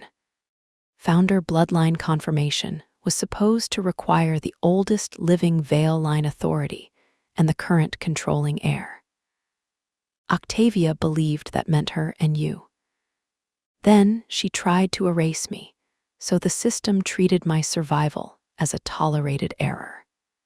Mara's eyes narrowed. Tolerated by whom? Lucian looked toward something off-screen. Then back. The original boardroom. Sierra closed her eyes briefly. The room is a legal character. I hate this genre. Mara said, focus. Lucian continued. The founder lock predates Octavia's modifications and most covenant grafting. It recognizes three things: blood, control, and refusal. Noel's gaze sharpened. Refusal appears again. Yes, Lucian said, because Helena was not the first person to sabotage this family from inside a document. The boardroom's screen behind the table flickered. New text appeared. Founder session, participants required. Current controlling heir. Surviving founder blood error. External opposition authority. Medical integrity witness. Public record witness. Living line challenge. The room went silent. Sierra pointed at the screen. Why am I always a witness? I have hobbies. No, you don't, Alara said. I could develop some. Mara was already reading. Current controlling heir, Damon. Surviving founder blood error, Lucian. Lucian gave a small bow on screen. A charming phrase. Noel looked at the next line. External opposition authority. Me, she said. Myra's voice was quiet. Medical integrity witness. Alara's hand tightened over her stomach. Living line challenge. Sierra lifted her record. Our public record witness. Adrian stood near the wall, silent. Damon saw the absence before anyone else said it. What about him? Everyone looked at Adrian. The screen did not change. Adrian's face tightened, as if exclusion had struck an old bruise. Noel stepped toward him. This room was built before they made your designation. I know. But his voice said he did not know how to stand outside a system without feeling discarded by it. Damon looked at the table, then at the screen. No. Mara turned sharply. Damon. No, he repeated. The boardroom lights dimmed by a fraction. Damon stepped toward Adrian, stopping several feet away. You are not required by this room, he said. Adrian's jaw flexed. That does not mean you are not required by us. Adrian looked up. Sierra's expression softened and sharpened at once. That was unfortunately excellent. Damon ignored her. Mostly, he continued, if this room refuses to recognize you because the people who made you came later, then you stand here as what they failed to predict. Adrian's throat moved. What is that? Damon answered without hesitation. Free. The lights over the table flickered. The screen glitched. A new line appeared beneath the others. Unclassified living subject. Voluntary observer. Adrian stared at it. Voluntary. Observer. Not prototype. Not mirror air. Not corrected sun. He breathed once hard. I want to stay, he said. The screen accepted it. Voluntary observer confirmed. Myra's eyes shone. Ilara looked down, blinking fast. Sierra muttered. Stupid room finally said one decent thing. The side wall opened. A hidden door behind the founder portrait slid back. Lucian stepped through. In person. He wore a black coat, no tie, one hand pressed beneath his ribs. Blood seeped between his fingers. Annika moved first, weapon. Lucian smiled weakly, only personality. Then his knees buckled. Damon crossed the room before thought could catch up. Lucian hit the floor, but not hard. Damon caught him by the shoulder and lowered him the rest of the way. For 1 second, both brothers froze at the contact. Brother, not because a test said so, not because a birth certificate had survived, because somewhere in the ruined architecture of their childhood, one boy had whispered through a wall and the other had listened. Myra dropped beside them. Move your hand. Lucian looked at her. Saint's daughter, you look less dead than rumored. Move your hand or become more dead than necessary. His brows lifted. I see why he likes you. No one likes anyone right now. Sierra said, debatable. Myra cut open Lucian's shirt with trauma shears. Blood welled from a stab wound beneath the ribs, dark, but not immediately arterial. Who did this? Lucian winced, a nostalgic cousin. Damon's voice was low. Name. Later. Now. Lucian's gaze flicked to the table. We have less than an hour, and if I die before signing, you lose the clean dissolution. Mara appeared above them. If you die, I will personally file a motion objecting. Lucian smiled at her. I missed you too. I assure you that is false. Myra pressed gauze to the wound. He can sign if we stabilize pressure. No standing, no theatrics. Lucian looked offended. Theatrics are half my legal value. Damon's hand closed over his shoulder. Lucian stopped joking. Their eyes met. So many things lived there. Childhood, rage, the years Damon had believed him dead, the years Lucian had weaponized being erased, betrayal, rescue, letters, brother as insult, brother as offering. Damon asked, who else is in the building? Lucian's mouth tightened. Crown remnants, maybe 2, maybe 6.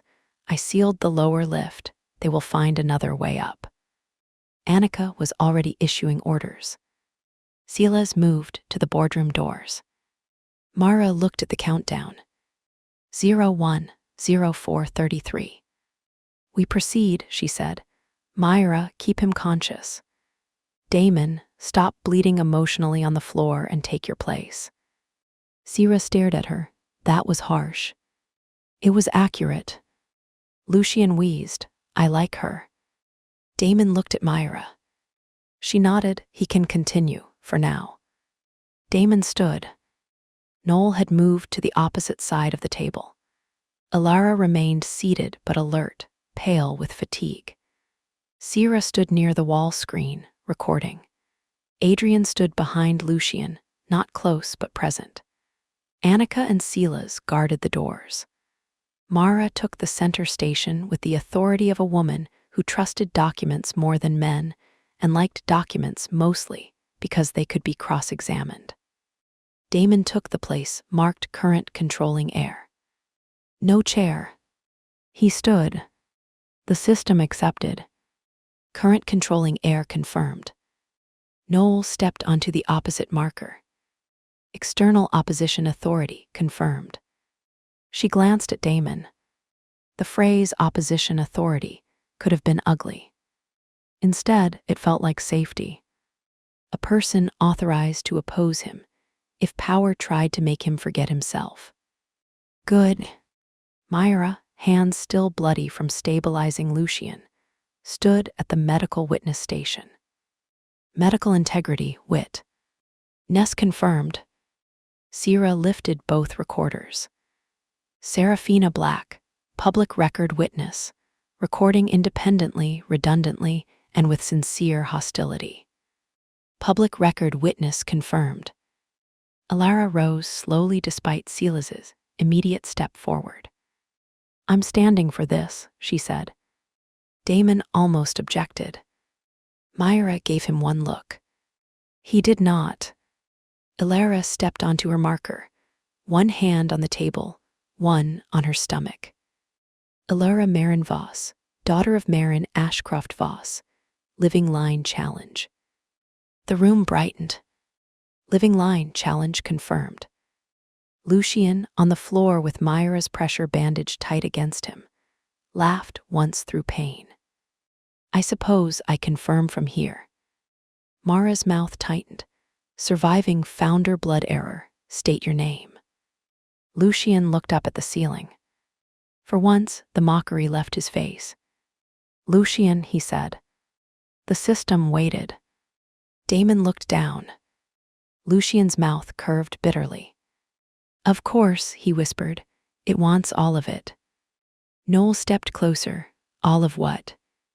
Lucian closed his eyes briefly. Then opened them. Lucian Vale, Lucian Crown, Lucian Ashcroft Error File L01, First Erased Son, Surviving Founder Blood Error. The boardroom went utterly still. Crown, Ashcroft. Damon felt the old histories twist again. Lucian saw his face and smiled faintly. Surprise. Surviving Founder Blood Error confirmed. Myra whispered, I will need a chart the size of a wall. Sierra said, I need alcohol and a family tree with hazard symbols. Damon looked at Lucian. Crown. Later, Lucian said again, softer, if we get one. The table opened. A column of light rose from its center, illuminating an old document beneath glass. Not a contract, a corporate charter. Vale Global Founding Instrument. Below it appeared new text. Emergency dissolution requires unanimous statements. Root question 1. What is an empire? No one spoke. Sierra lowered her recorder slightly. That feels philosophical for a shareholder meeting. Mara stared at the text. It's a verbal log. Noel looked at Damon. Meaning. The system requires answers matching founder logic, Mara said. Or counter-founder logic, probably both. Lucian coughed. Elijah Vale loved riddles. He also loved tax evasion, but riddles sounded better in bronze. Damon looked at the question. What is an empire? He could have answered like his father. Control, expansion, asset continuity, power across generations. He could have answered like Octavia, blood made durable. He could have answered like the board, a structure of wealth. But the room did not need old answers. It needed the truth that would kill them. An empire, Damon said, is ownership pretending to be order. The lights flickered. Root question 1 accepted. Mara exhaled. Good start. Root question 2. What is an heir? Damon's gaze went to Alara. Then Adrian. Then Lucian. Then Noel. He did not answer first. Alara did. An heir is not a child, not a pregnancy, not a blood result, not a file. Her voice trembled only at the edges. An heir is what property law calls a person when it wants them to carry the dead. The room held. Then the system responded. Root question 2 partial. Myra looked up sharply. Partial. Adrian stepped forward. Everyone turned. He looked terrified. He spoke anyway. An heir is the person adults blame for the future they refuse to repair. The light brightened. Root question 2 accepted. Sierra closed her eyes. Jesus. Myra looked at Adrian with a tenderness that did not touch him and still reached. Damon felt something in his chest shift. Adrian stood straighter. Root question 3. What is a bride? Noel went still. Of course. The room waited for her. Damon said nothing. This answer belonged to no one else. Noel placed both hands flat on the table. Her fingers did not tremble. A bride is not a transfer. The room hummed. Not a contract. The light flickered. Not a dress, not a vessel, not a settlement between houses, not proof of alliance, not the softest way to move property. Her voice strengthened. A bride is a person at a threshold. She may cross, she may not, she may burn the door. The threshold does not own her either way. Silence. Then, root question 3 accepted. Sierra whispered, that one I'm writing down. Noel did not smile. Not yet. Root question 4. What is a groom? Damon's pulse shifted. The room wanted him. Noel looked at him across the table. The wedding room had asked him to become groom by trap. Now the boardroom asked in law. He answered carefully. A groom is not a receiver. The room listened. Not owner, not claimant, not the proof that a bride was delivered, not the man a room arranges beside her. He paused. The key from Ashcroft House had left a mark in his palm. A cold burn in the shape of old metal. He opened his hand against the table. A groom, if the word must survive at all, is someone who can stand near a threshold without blocking it. The light surged. Root question 4 accepted. Noel's eyes shone. She looked away Sent. Root question 5. What is a father? The room changed. Damon felt it. So did everyone. Alara's hand moved over her stomach. Myra looked sharply at Damon's vitals. Adrian went still. Lucian closed his eyes on the floor. Sierra lifted the recorder closer, her face pale and intent. What is a father?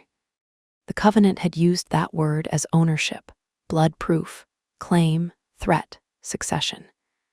Damon had spent years refusing fatherhood because every version he had inherited was a weapon. Alara's child existed under the shadow of that word. Eden had asked if fathers could be unmade. Adrian had believed fathers were names adults used to make someone obey. Rowan had nearly been made into a groom before he could choose childhood. Damon did not answer. Not first. Lucian did. His voice came rough from the floor. A father is not necessarily the man whose blood starts the story. The room waited. Lucian swallowed, face gray with pain. Sometimes he is the man who stops pretending blood is enough. The light flickered. Partial. Damon looked at Adrian. Adrian's eyes widened. No, Adrian whispered. You do not have to, Damon said. Adrian looked at the table. Then at Alara. Then at Lucian. Then at Damon. He stepped closer, stopping beside Myra. A father, Adrian said, voice low, is supposed to be the adult who does not make the child responsible for his name. The room brightened. Partial. Alara's voice came next. A father is someone who protects choice before legacy. The room brightened again. Partial. Sierra unexpectedly spoke. A father is not relevant unless the child is safe. The light flared. Partial, Mara muttered, legally crude, morally correct. Damon closed his eyes once, then opened them. A father is not a claim, he said. He is a responsibility that begins only where ownership ends. The boardroom went white. Root question 5 accepted. Ilara lowered her head. Myra looked away, swallowing. Adrian was crying silently. Lucian's mouth curved faintly. Not bad, brother. Damon's throat tightened. Root question 6. What is a mother? Noel inhaled sharply. Ilara's face changed. Myra went still. Sierra closed her eyes. This room had no right to ask that question, but perhaps that was why it had to be answered here. No one rushed. Then Myra spoke, voice quiet. A mother is not a carrier. The light stirred. She continued, not a womb, not a medical category, not an embryo's environment, not a compliance signature, not the person a chart blames because it can't name the people with scalpels. The room brightened. Myra's voice trembled now, but did not break. A mother may be biological, chosen, absent, grieving, unready, unwilling, loving, harmed, or lost. But she is never a function. Partial. Sierra spoke next. A mother is not the woman left to explain the violence other people built around birth. Partial. Ilara's voice came steady. A mother is someone who should never have to break a ring so her daughter can be born free. The light surged. Partial. Noel's hands tightened on the table.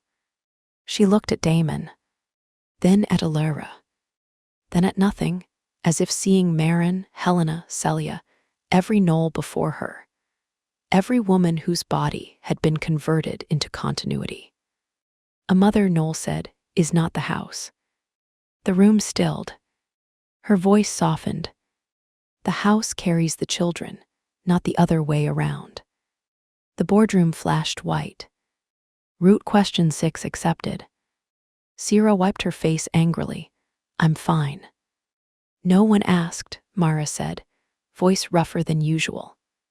Root question 7. What is a name? Adrian made a sound. Damon turned toward him.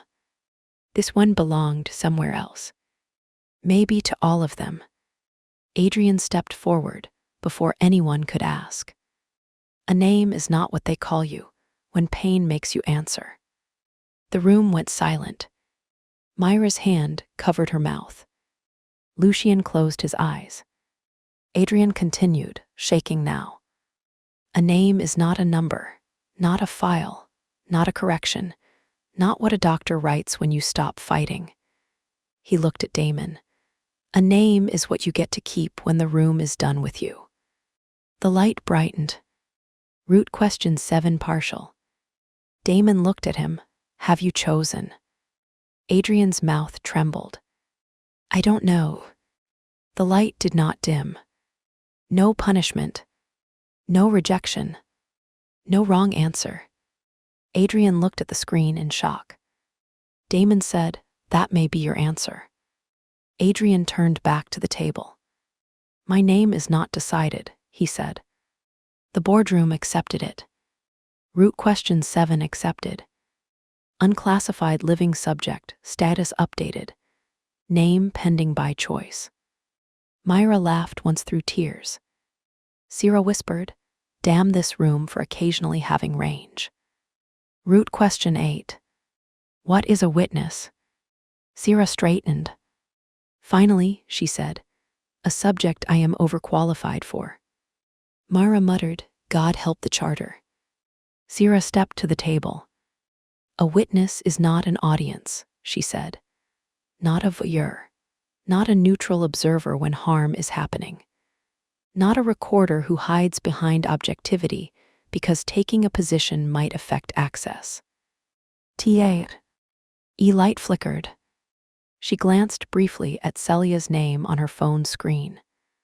A message waiting from the safe house that she had not yet answered. A witness is someone who sees clearly enough to make denial expensive. The boardroom brightened. Root question 8 accepted. Root question 9. What is a doctor? Myra flinched. Damon saw. So did Noel. Myra stepped forward before anyone could soften the moment. A doctor is not a priest of necessity, she said. The room waited.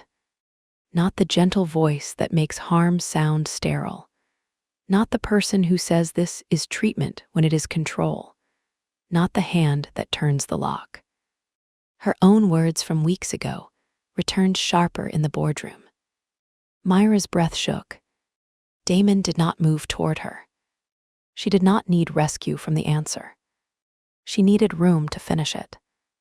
A doctor is a person entrusted with bodies that remain their own. If the body cannot refuse, the doctor must refuse for it. If the system calls that betrayal, the system is the disease. The light surged. Root question 9 accepted. Myra closed her eyes. When she opened them, Damon was looking at her. Not with pride exactly. With respect. Her gaze softened, then steadied. Root question 10. What is law? Myra froze. Sierra whispered, "Oh, this room is brave." Myra set down her coffee. That alone made everyone uneasy.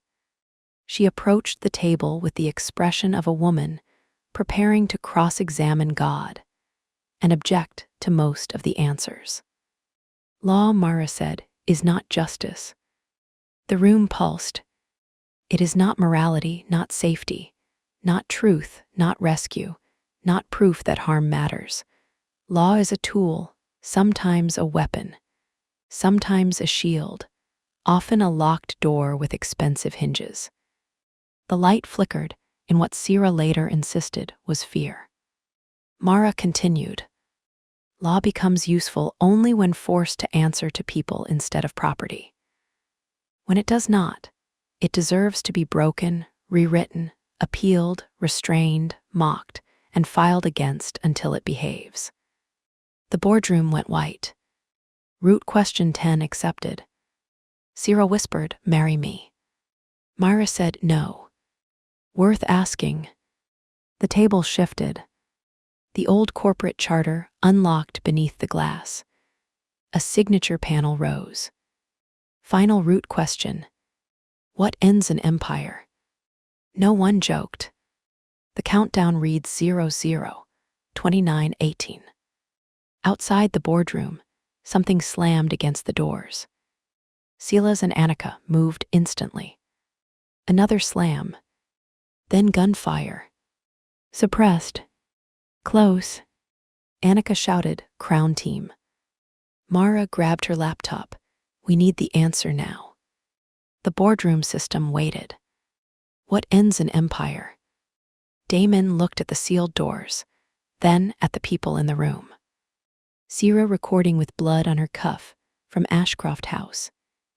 Myra standing with her hands still marked by Lucian's blood, no longer her father's instrument. Alara pregnant and furious, her mother's refusal alive in her voice. Noel across the table, unbound bride, opposition authority, no longer wearing white for anyone. Adrian with no decided name and no ring. Lucian on the floor, bleeding and smiling faintly, brother by choice if not by clean records. Mara at the center, law sharpened into an axe. Annika and Silas at the doors, holding violence outside long enough for language to work. What ends an empire? Not one man, not one signature, not even one refusal. Damon looked at Noel. She already knew. Names, she said. Damon nodded. Then Alara added, and records. Sierra said, and witnesses. Myra said, and refusal. Adrian said, and children who leave. Lucian, voice weak, said, and brothers who stopped trying to inherit the knife. Mara said, and consequences. The doors shook under another hit. Annika shouted, 2 minutes optimistically. Damon looked at the final question, then answered, an empire ends when the people it turned into functions take back their names, take the records with them, and refuse to carry its future. The boardroom went silent. Then, final root question accepted. Emergency dissolution authorized. Signatures required. The panel opened. Damon's name appeared first. Not Damon Vale. Not Damon Helena's son. Damon, current controlling heir, renouncing control. Knowles appeared beside it. NOELLECELIA-ASHCROFT. External opposition authority, confirming dissolution. Lucian's appeared below. LUCIN. Surviving founder blood error, confirming root release. Then the others appeared, not as signatories of authority, but witnesses. ELARA-MARENVOSS, living line challenge. Myra Saint, medical integrity witness. SCRAPHINA Black, public record witness. Name pending by choice, voluntary observer. MARAELLISON, legal execution officer. Sierra stared at the screen. Name pending by choice. That's going to make one hell of a byline someday. Adrian smiled. Actually smiled. Small shaking, real. Then the boardroom doors blew inward. Annika fired. Silas dragged one attacker down before he crossed the threshold. Federal agents outside returned fire. A smoke device rolled into the room, but Annika kicked it back through the doorway before it fully. Discharged. Sign, she shouted. Damon pressed his hand to the panel. It cut his palm. Blood authentication. Of course. He did not flinch. Signature accepted. Noel stepped forward. Damon stopped her with one word. Wait. She looked at him. He held up his bleeding hand, then pointed to the panel. It cuts. Noel's expression changed. A small thing, but in a life full of hidden pain mechanisms, being warned mattered. Thank you, she said. She placed her hand down. The cut made her inhale sharply, but she did not pull back. Signature accepted. Lucian laughed weakly from the floor. I would stand, but drama has left me. Myra and Damon helped him just enough to reach the panel. Consent to support, Myra asked. Lucian groaned. Doctors. Words, she snapped. Yes. Damon took Lucian's weight on one side, Myra on the other. Lucian pressed his bloody hand to the panel. For a moment, nothing happened. Then the system flashed red. Founder blood error, requires chosen name. Lucian's face went blank. Damon looked at him. Choose, Damon said. Lucian's mouth twisted. Now. Yes. Bit intimate. Lucian. The doors shook again. Annika shouted something obscene. Sierra ducked behind a chair without lowering her recorder. Lucian looked at the panel. Then at Damon. For the first time, he looked younger than his cruelty. My name, he said softly, is Lucian Ash. Damon's breath caught. Ash. Helena's chosen line. Not veil. Not crown. Not error. Lucian Ash. The panel turned white. Signature accepted. Lucian nearly collapsed. Damon caught him. For once, Lucian did not make a joke. Mara slammed her hand onto the legal execution panel. It also cut her. She looked offended, rude. Legal execution confirmed. The witness confirmations did not require blood. Ilara spoke hers. I confirm dissolution as living line challenge.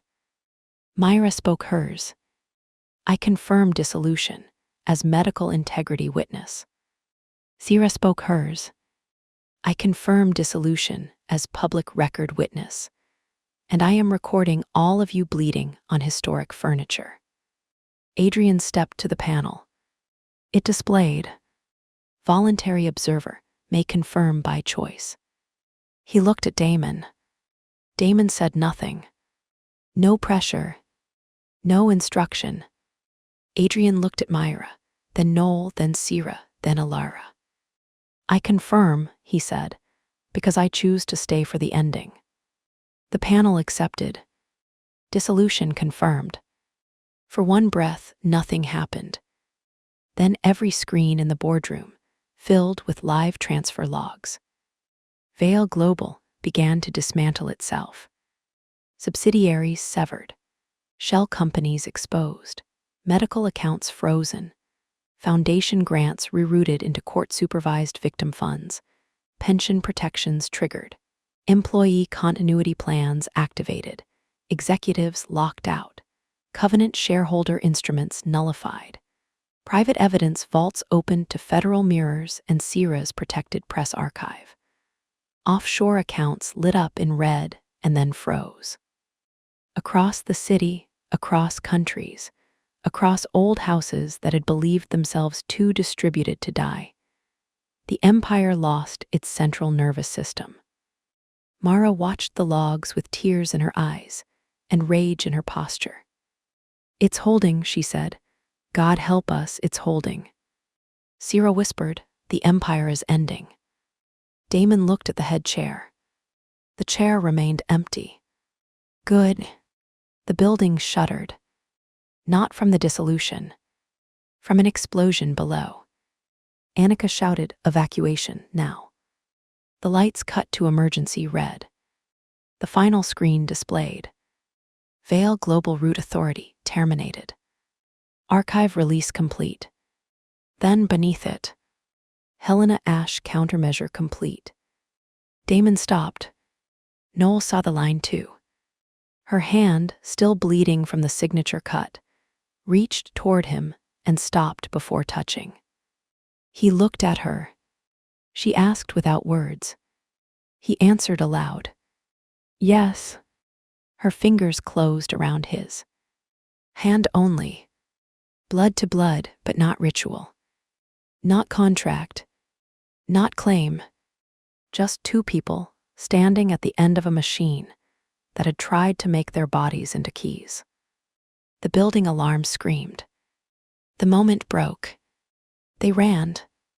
Not ceremonially. Not beautifully. They ran like people who intended to live. Silas carried Lucian because Lucian objected, and then passed out mid-objection. Myra stayed beside them, monitoring the wound while moving at a speed that would have made her professors weep. Sierra ran backward twice to keep recording until Annika threatened to throw her over one shoulder.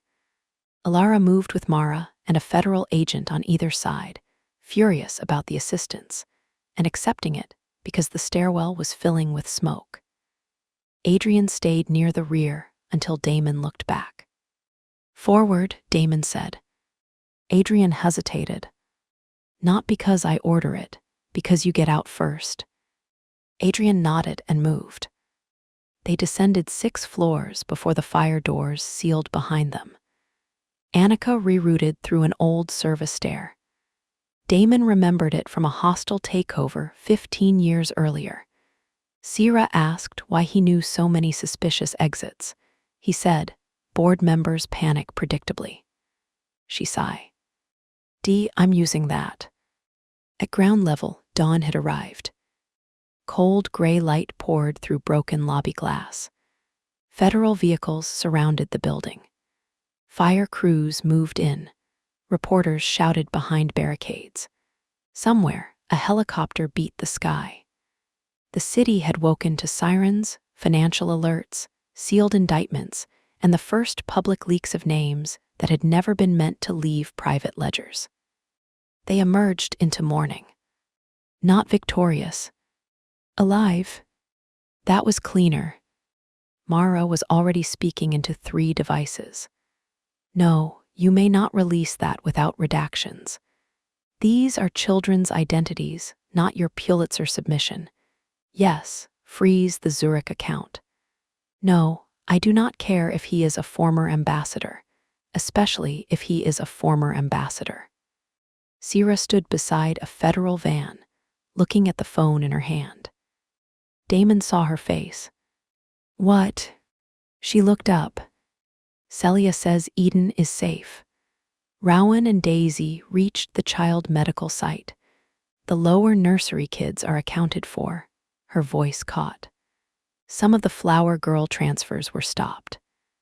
Some, Damon repeated. Sierra nodded. Not enough. Never enough. But not none.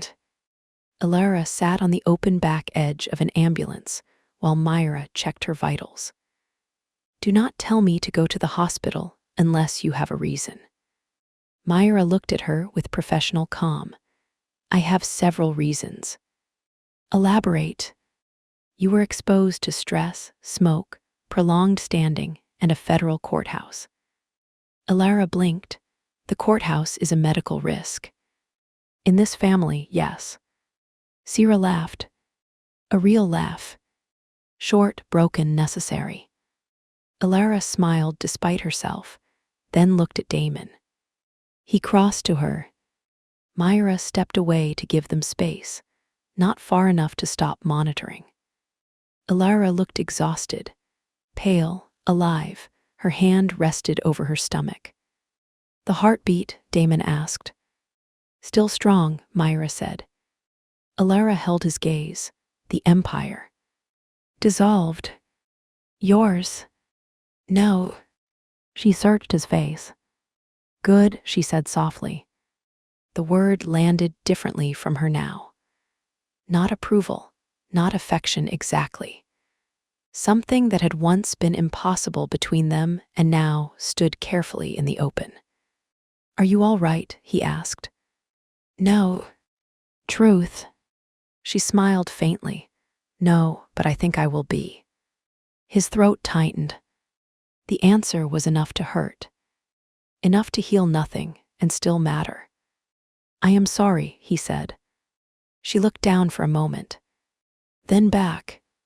I know. Not forgiveness. Not yet. Maybe not ever in the way stories liked. But the words did not close the door. That was more than he had earned. Alara touched her stomach. This child will not inherit your empire. No. Or your guilt. He went still. Her eyes sharpened. Damon. He breathed. No, he said, not my guilt. And not mine. No. And not the covenant's names. No. Alara nodded once. Then we'll start there. Wait. A small word. A terrifying one. He accepted it carefully. Noel stood near the broken lobby doors, watching dawn spill over the street. No one stood beside her. Damon crossed to her slowly. She did not turn, but he knew she sensed him. You came as not king, she said. Yes. And signed as renouncing control. Yes. Do you feel free?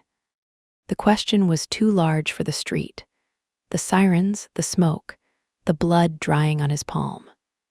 No, he said. Noel nodded. Good. He looked at her. She was still watching dawn. Freedom that arrives all at once is usually another room, she said. He almost smiled. You're becoming cynical. I was trained optimistic. Cynicism is progress. That sounds like Sierra. Unfortunately, yes. He stood near her. Not touching. The city moved around them. Agents, medics, reporters, sirens, evidence bags, ruined men in handcuffs, women giving statements, children being protected beyond the cameras. Noel finally turned to him. Her eyes dropped to his cut palm. Does it hurt? Yes. Good. His brows lifted. She shrugged faintly. Evidence you did not imagine it. He looked at her own bandaged palm. Yours? Yes. Good. That almost made her smile. Almost. Then her expression shifted. What happens to the bride contract now? Myra will unwind the co-authority structure. And if it takes years, then it takes years. And if the press calls me your bride? His jaw tightened. They will. I know. We correct it. Every time. Yes. She looked at him for a long moment. And if one day I ask you in a room we can leave? The question entered the morning quietly. No music. No ceremony.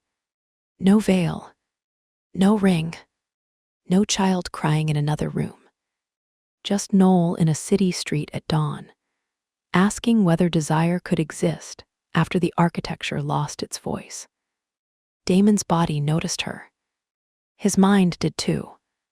So did every disciplined part of him that understood wanting was not permission. Chemistry was not consent. History was not destiny. And patience was not absence. Then I answer in that room, he said. Her gaze held his. What would you answer now? He should have said wait. He almost did. Then he realized the safer answer was not always the TR. You are one, and truth, carefully bounded, was the only thing they had not yet turned into a cage. I would ask if you are sure the question is yours. Noel's breath caught. He continued, I would ask if you want me or the proof that wanting can be yours. Her eyes filled. And then, she whispered, then I would wait for your answer. A tear slipped down her face. She laughed once barely. You are very difficult to desire. His mouth curved. So I've been told. No, she said, I mean because you make it honest. The air between them changed. Not urgent. Not useful to anyone. Just present. She took one step closer. He did not move. May I touch your face? She asked. His breathing changed. Yes. Her hand rose slowly, giving him time to refuse even after consent. Her fingertips touched his jaw, light as a question. No system reacted. No memory seized him. No room named them. Her skin was warm. His eyes closed for 1 second. When he opened them, she was watching him carefully. Too much? She asked. No. Truth. His mouth softened. No. Her thumb moved once along his jaw. May I kiss you? She asked. The world did not stop. Sirens continued. Reporters shouted. Mara threatened someone with injunctive relief. Sira argued with a cameraman. Ilara told a medic she was not fragile. Myra told Lucian that if he pulled out one more IV, she would sedate him with enthusiasm. The world continued. That made the question safe. No altar, no vow, no contract, no ceremony. Only a room they could leave, except it was a street, and all of dawn was an exit. Yes, Damon said. Noel kissed him. Softly. No ownership. No performance. No claim. Her mouth touched his like proof that tenderness could be brief and still real. Damon kept his hands at his sides until she took one and placed it lightly at her waist. Here, she whispered against his mouth. He held her there. Only there. She kissed him again, deeper this time, still gentle, still asking in every movement. Heat moved through him, real and low and human. It carried no command. It did not erase Ilara, Myra, history, guilt, danger, or the work ahead. It did not solve anything. Good. He did not want a kiss that lied. Noel stepped back first. He let her. Her face was flushed, eyes bright, mouth unsteady. Nothing happened, she said. Damon looked at her. No. No bells. No. No contract. No. No empire. He looked toward the tower behind them, where Vale Global's original boardroom burned with emergency lights and released archives. No empire. She smiled then. A real smile. Not fierce, not ceremonial, not broken. Just hers. Sierra's voice cut across the sidewalk. I saw that. Noel closed her eyes. Of course you did. Damon turned. Do not write it. Sierra lifted her recorder. I'm a journalist. Sierra. She smiled. Fine, off record. Mara called from 10 feet away. Nothing is off record. Some things are merely delayed. Noel laughed. The sound struck Damon harder than the kiss. Sierra's expression softened despite herself. Then her phone rang. Her face changed when she saw the name. Celia. Everyone went quiet. Sierra answered, Tell me. A pause. Her eyes filled.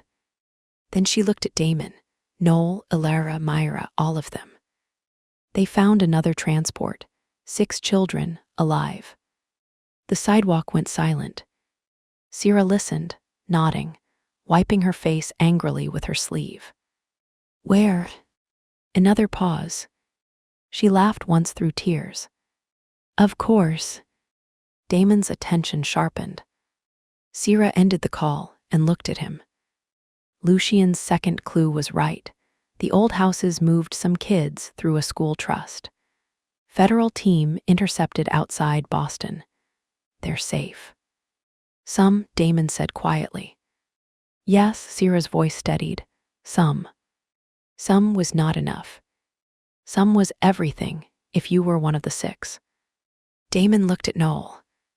Then at Ilara. Myra. Sierra. Myra. Annika. Silas. Adrian.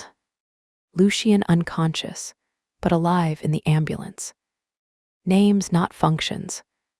People standing in the ruins of an empire, holding records, children, wounds, choices, unfinished fights.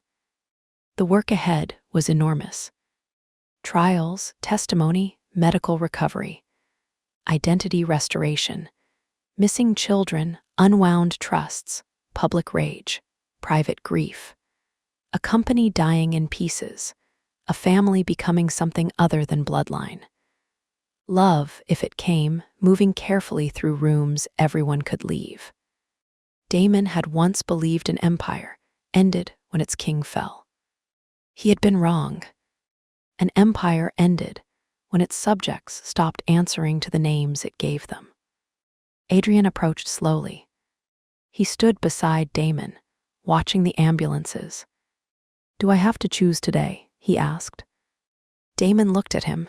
A name. Adrian nodded. No. Tomorrow. No. When? When the answer is yours. Adrian absorbed that. Then said, I might keep Adrian for now. Damon nodded. For now is allowed. Adrian looked at him. Would that bother you? Truth. No, Damon said. It would remind me to hear you when you say it. Adrian's eyes lowered. Then he nodded. Sierra came over and sent ood on Adrian's other side. For what it's worth, you look like someone who could make Adrian's sound less haunted. He looked at her. Is that a compliment? Unfortunately. He smiled faintly. Thank you. Myra came toward them after sending Lucian's ambulance off with threats and instructions. She looked at Damon's cut palm, then Noel's, then their faces. Her eyebrow lifted. Noel said, room we could leave. Myra's expression softened. Good, she said. Noel blushed. Damon did not. Much. Alara joined them last, escorted by Silas and irritated by it. She looked up at the tower, then at Damon. You did it. No, he said. She almost smiled. Correct, we did it. Mara appeared beside her, and I filed it. Sira lifted her recorder, and I witnessed. Myra said, and I documented medical harm. Noel said, and we refused. Adrian added quietly, and the children left. That was the sentence that stayed. The children left. Not all. Not yet. But enough to make dawn feel less like scenery, and more like a beginning with teeth. Mara's phone buzzed again. She checked it, then looked at the group. The first public story just broke. Sira's head snapped up. Who? Mara looked at her over the phone. Your outlet. Sira blinked. I didn't send it. No, Mara said. Celia did. Sira stared. Then laughed. Then cried. Then said, good. Mara read the headline aloud. Inside the houses that tried to own the future. No one spoke for a moment. Then Damon looked at the city. The future. Not his empire. Not his heir. Not his bride. Not his rule. Not his secret. Not his deal. A future could not be owned. Only entered. Dawn broke fully over Manhattan, pale gold, striking the broken glass of the old Vale Tower. For one impossible second, every shard caught the light. The building looked less like a monument and more like something already being dismantled by the sun. Noel slid her hand into Damon's. Not because the room demanded it. Because she wanted to. He looked at her. Still okay, she asked. Yes. More. His fingers closed around hers. Yes. She smiled. Around them, the empire ended in documents. Sirens, headlines, arrests, rescues, testimony, and names spoken aloud after years of being buried. It was not clean. It was not complete. But it was real. And when Damon Vale walked away from the tower, he did not look back like a king losing a throne. He walked beside the woman no contract owned. Behind the children no house would carry again without their consent. Toward the people who had taught him that refusal was not the end. It was the first honest answer. And finally, the answer was enough.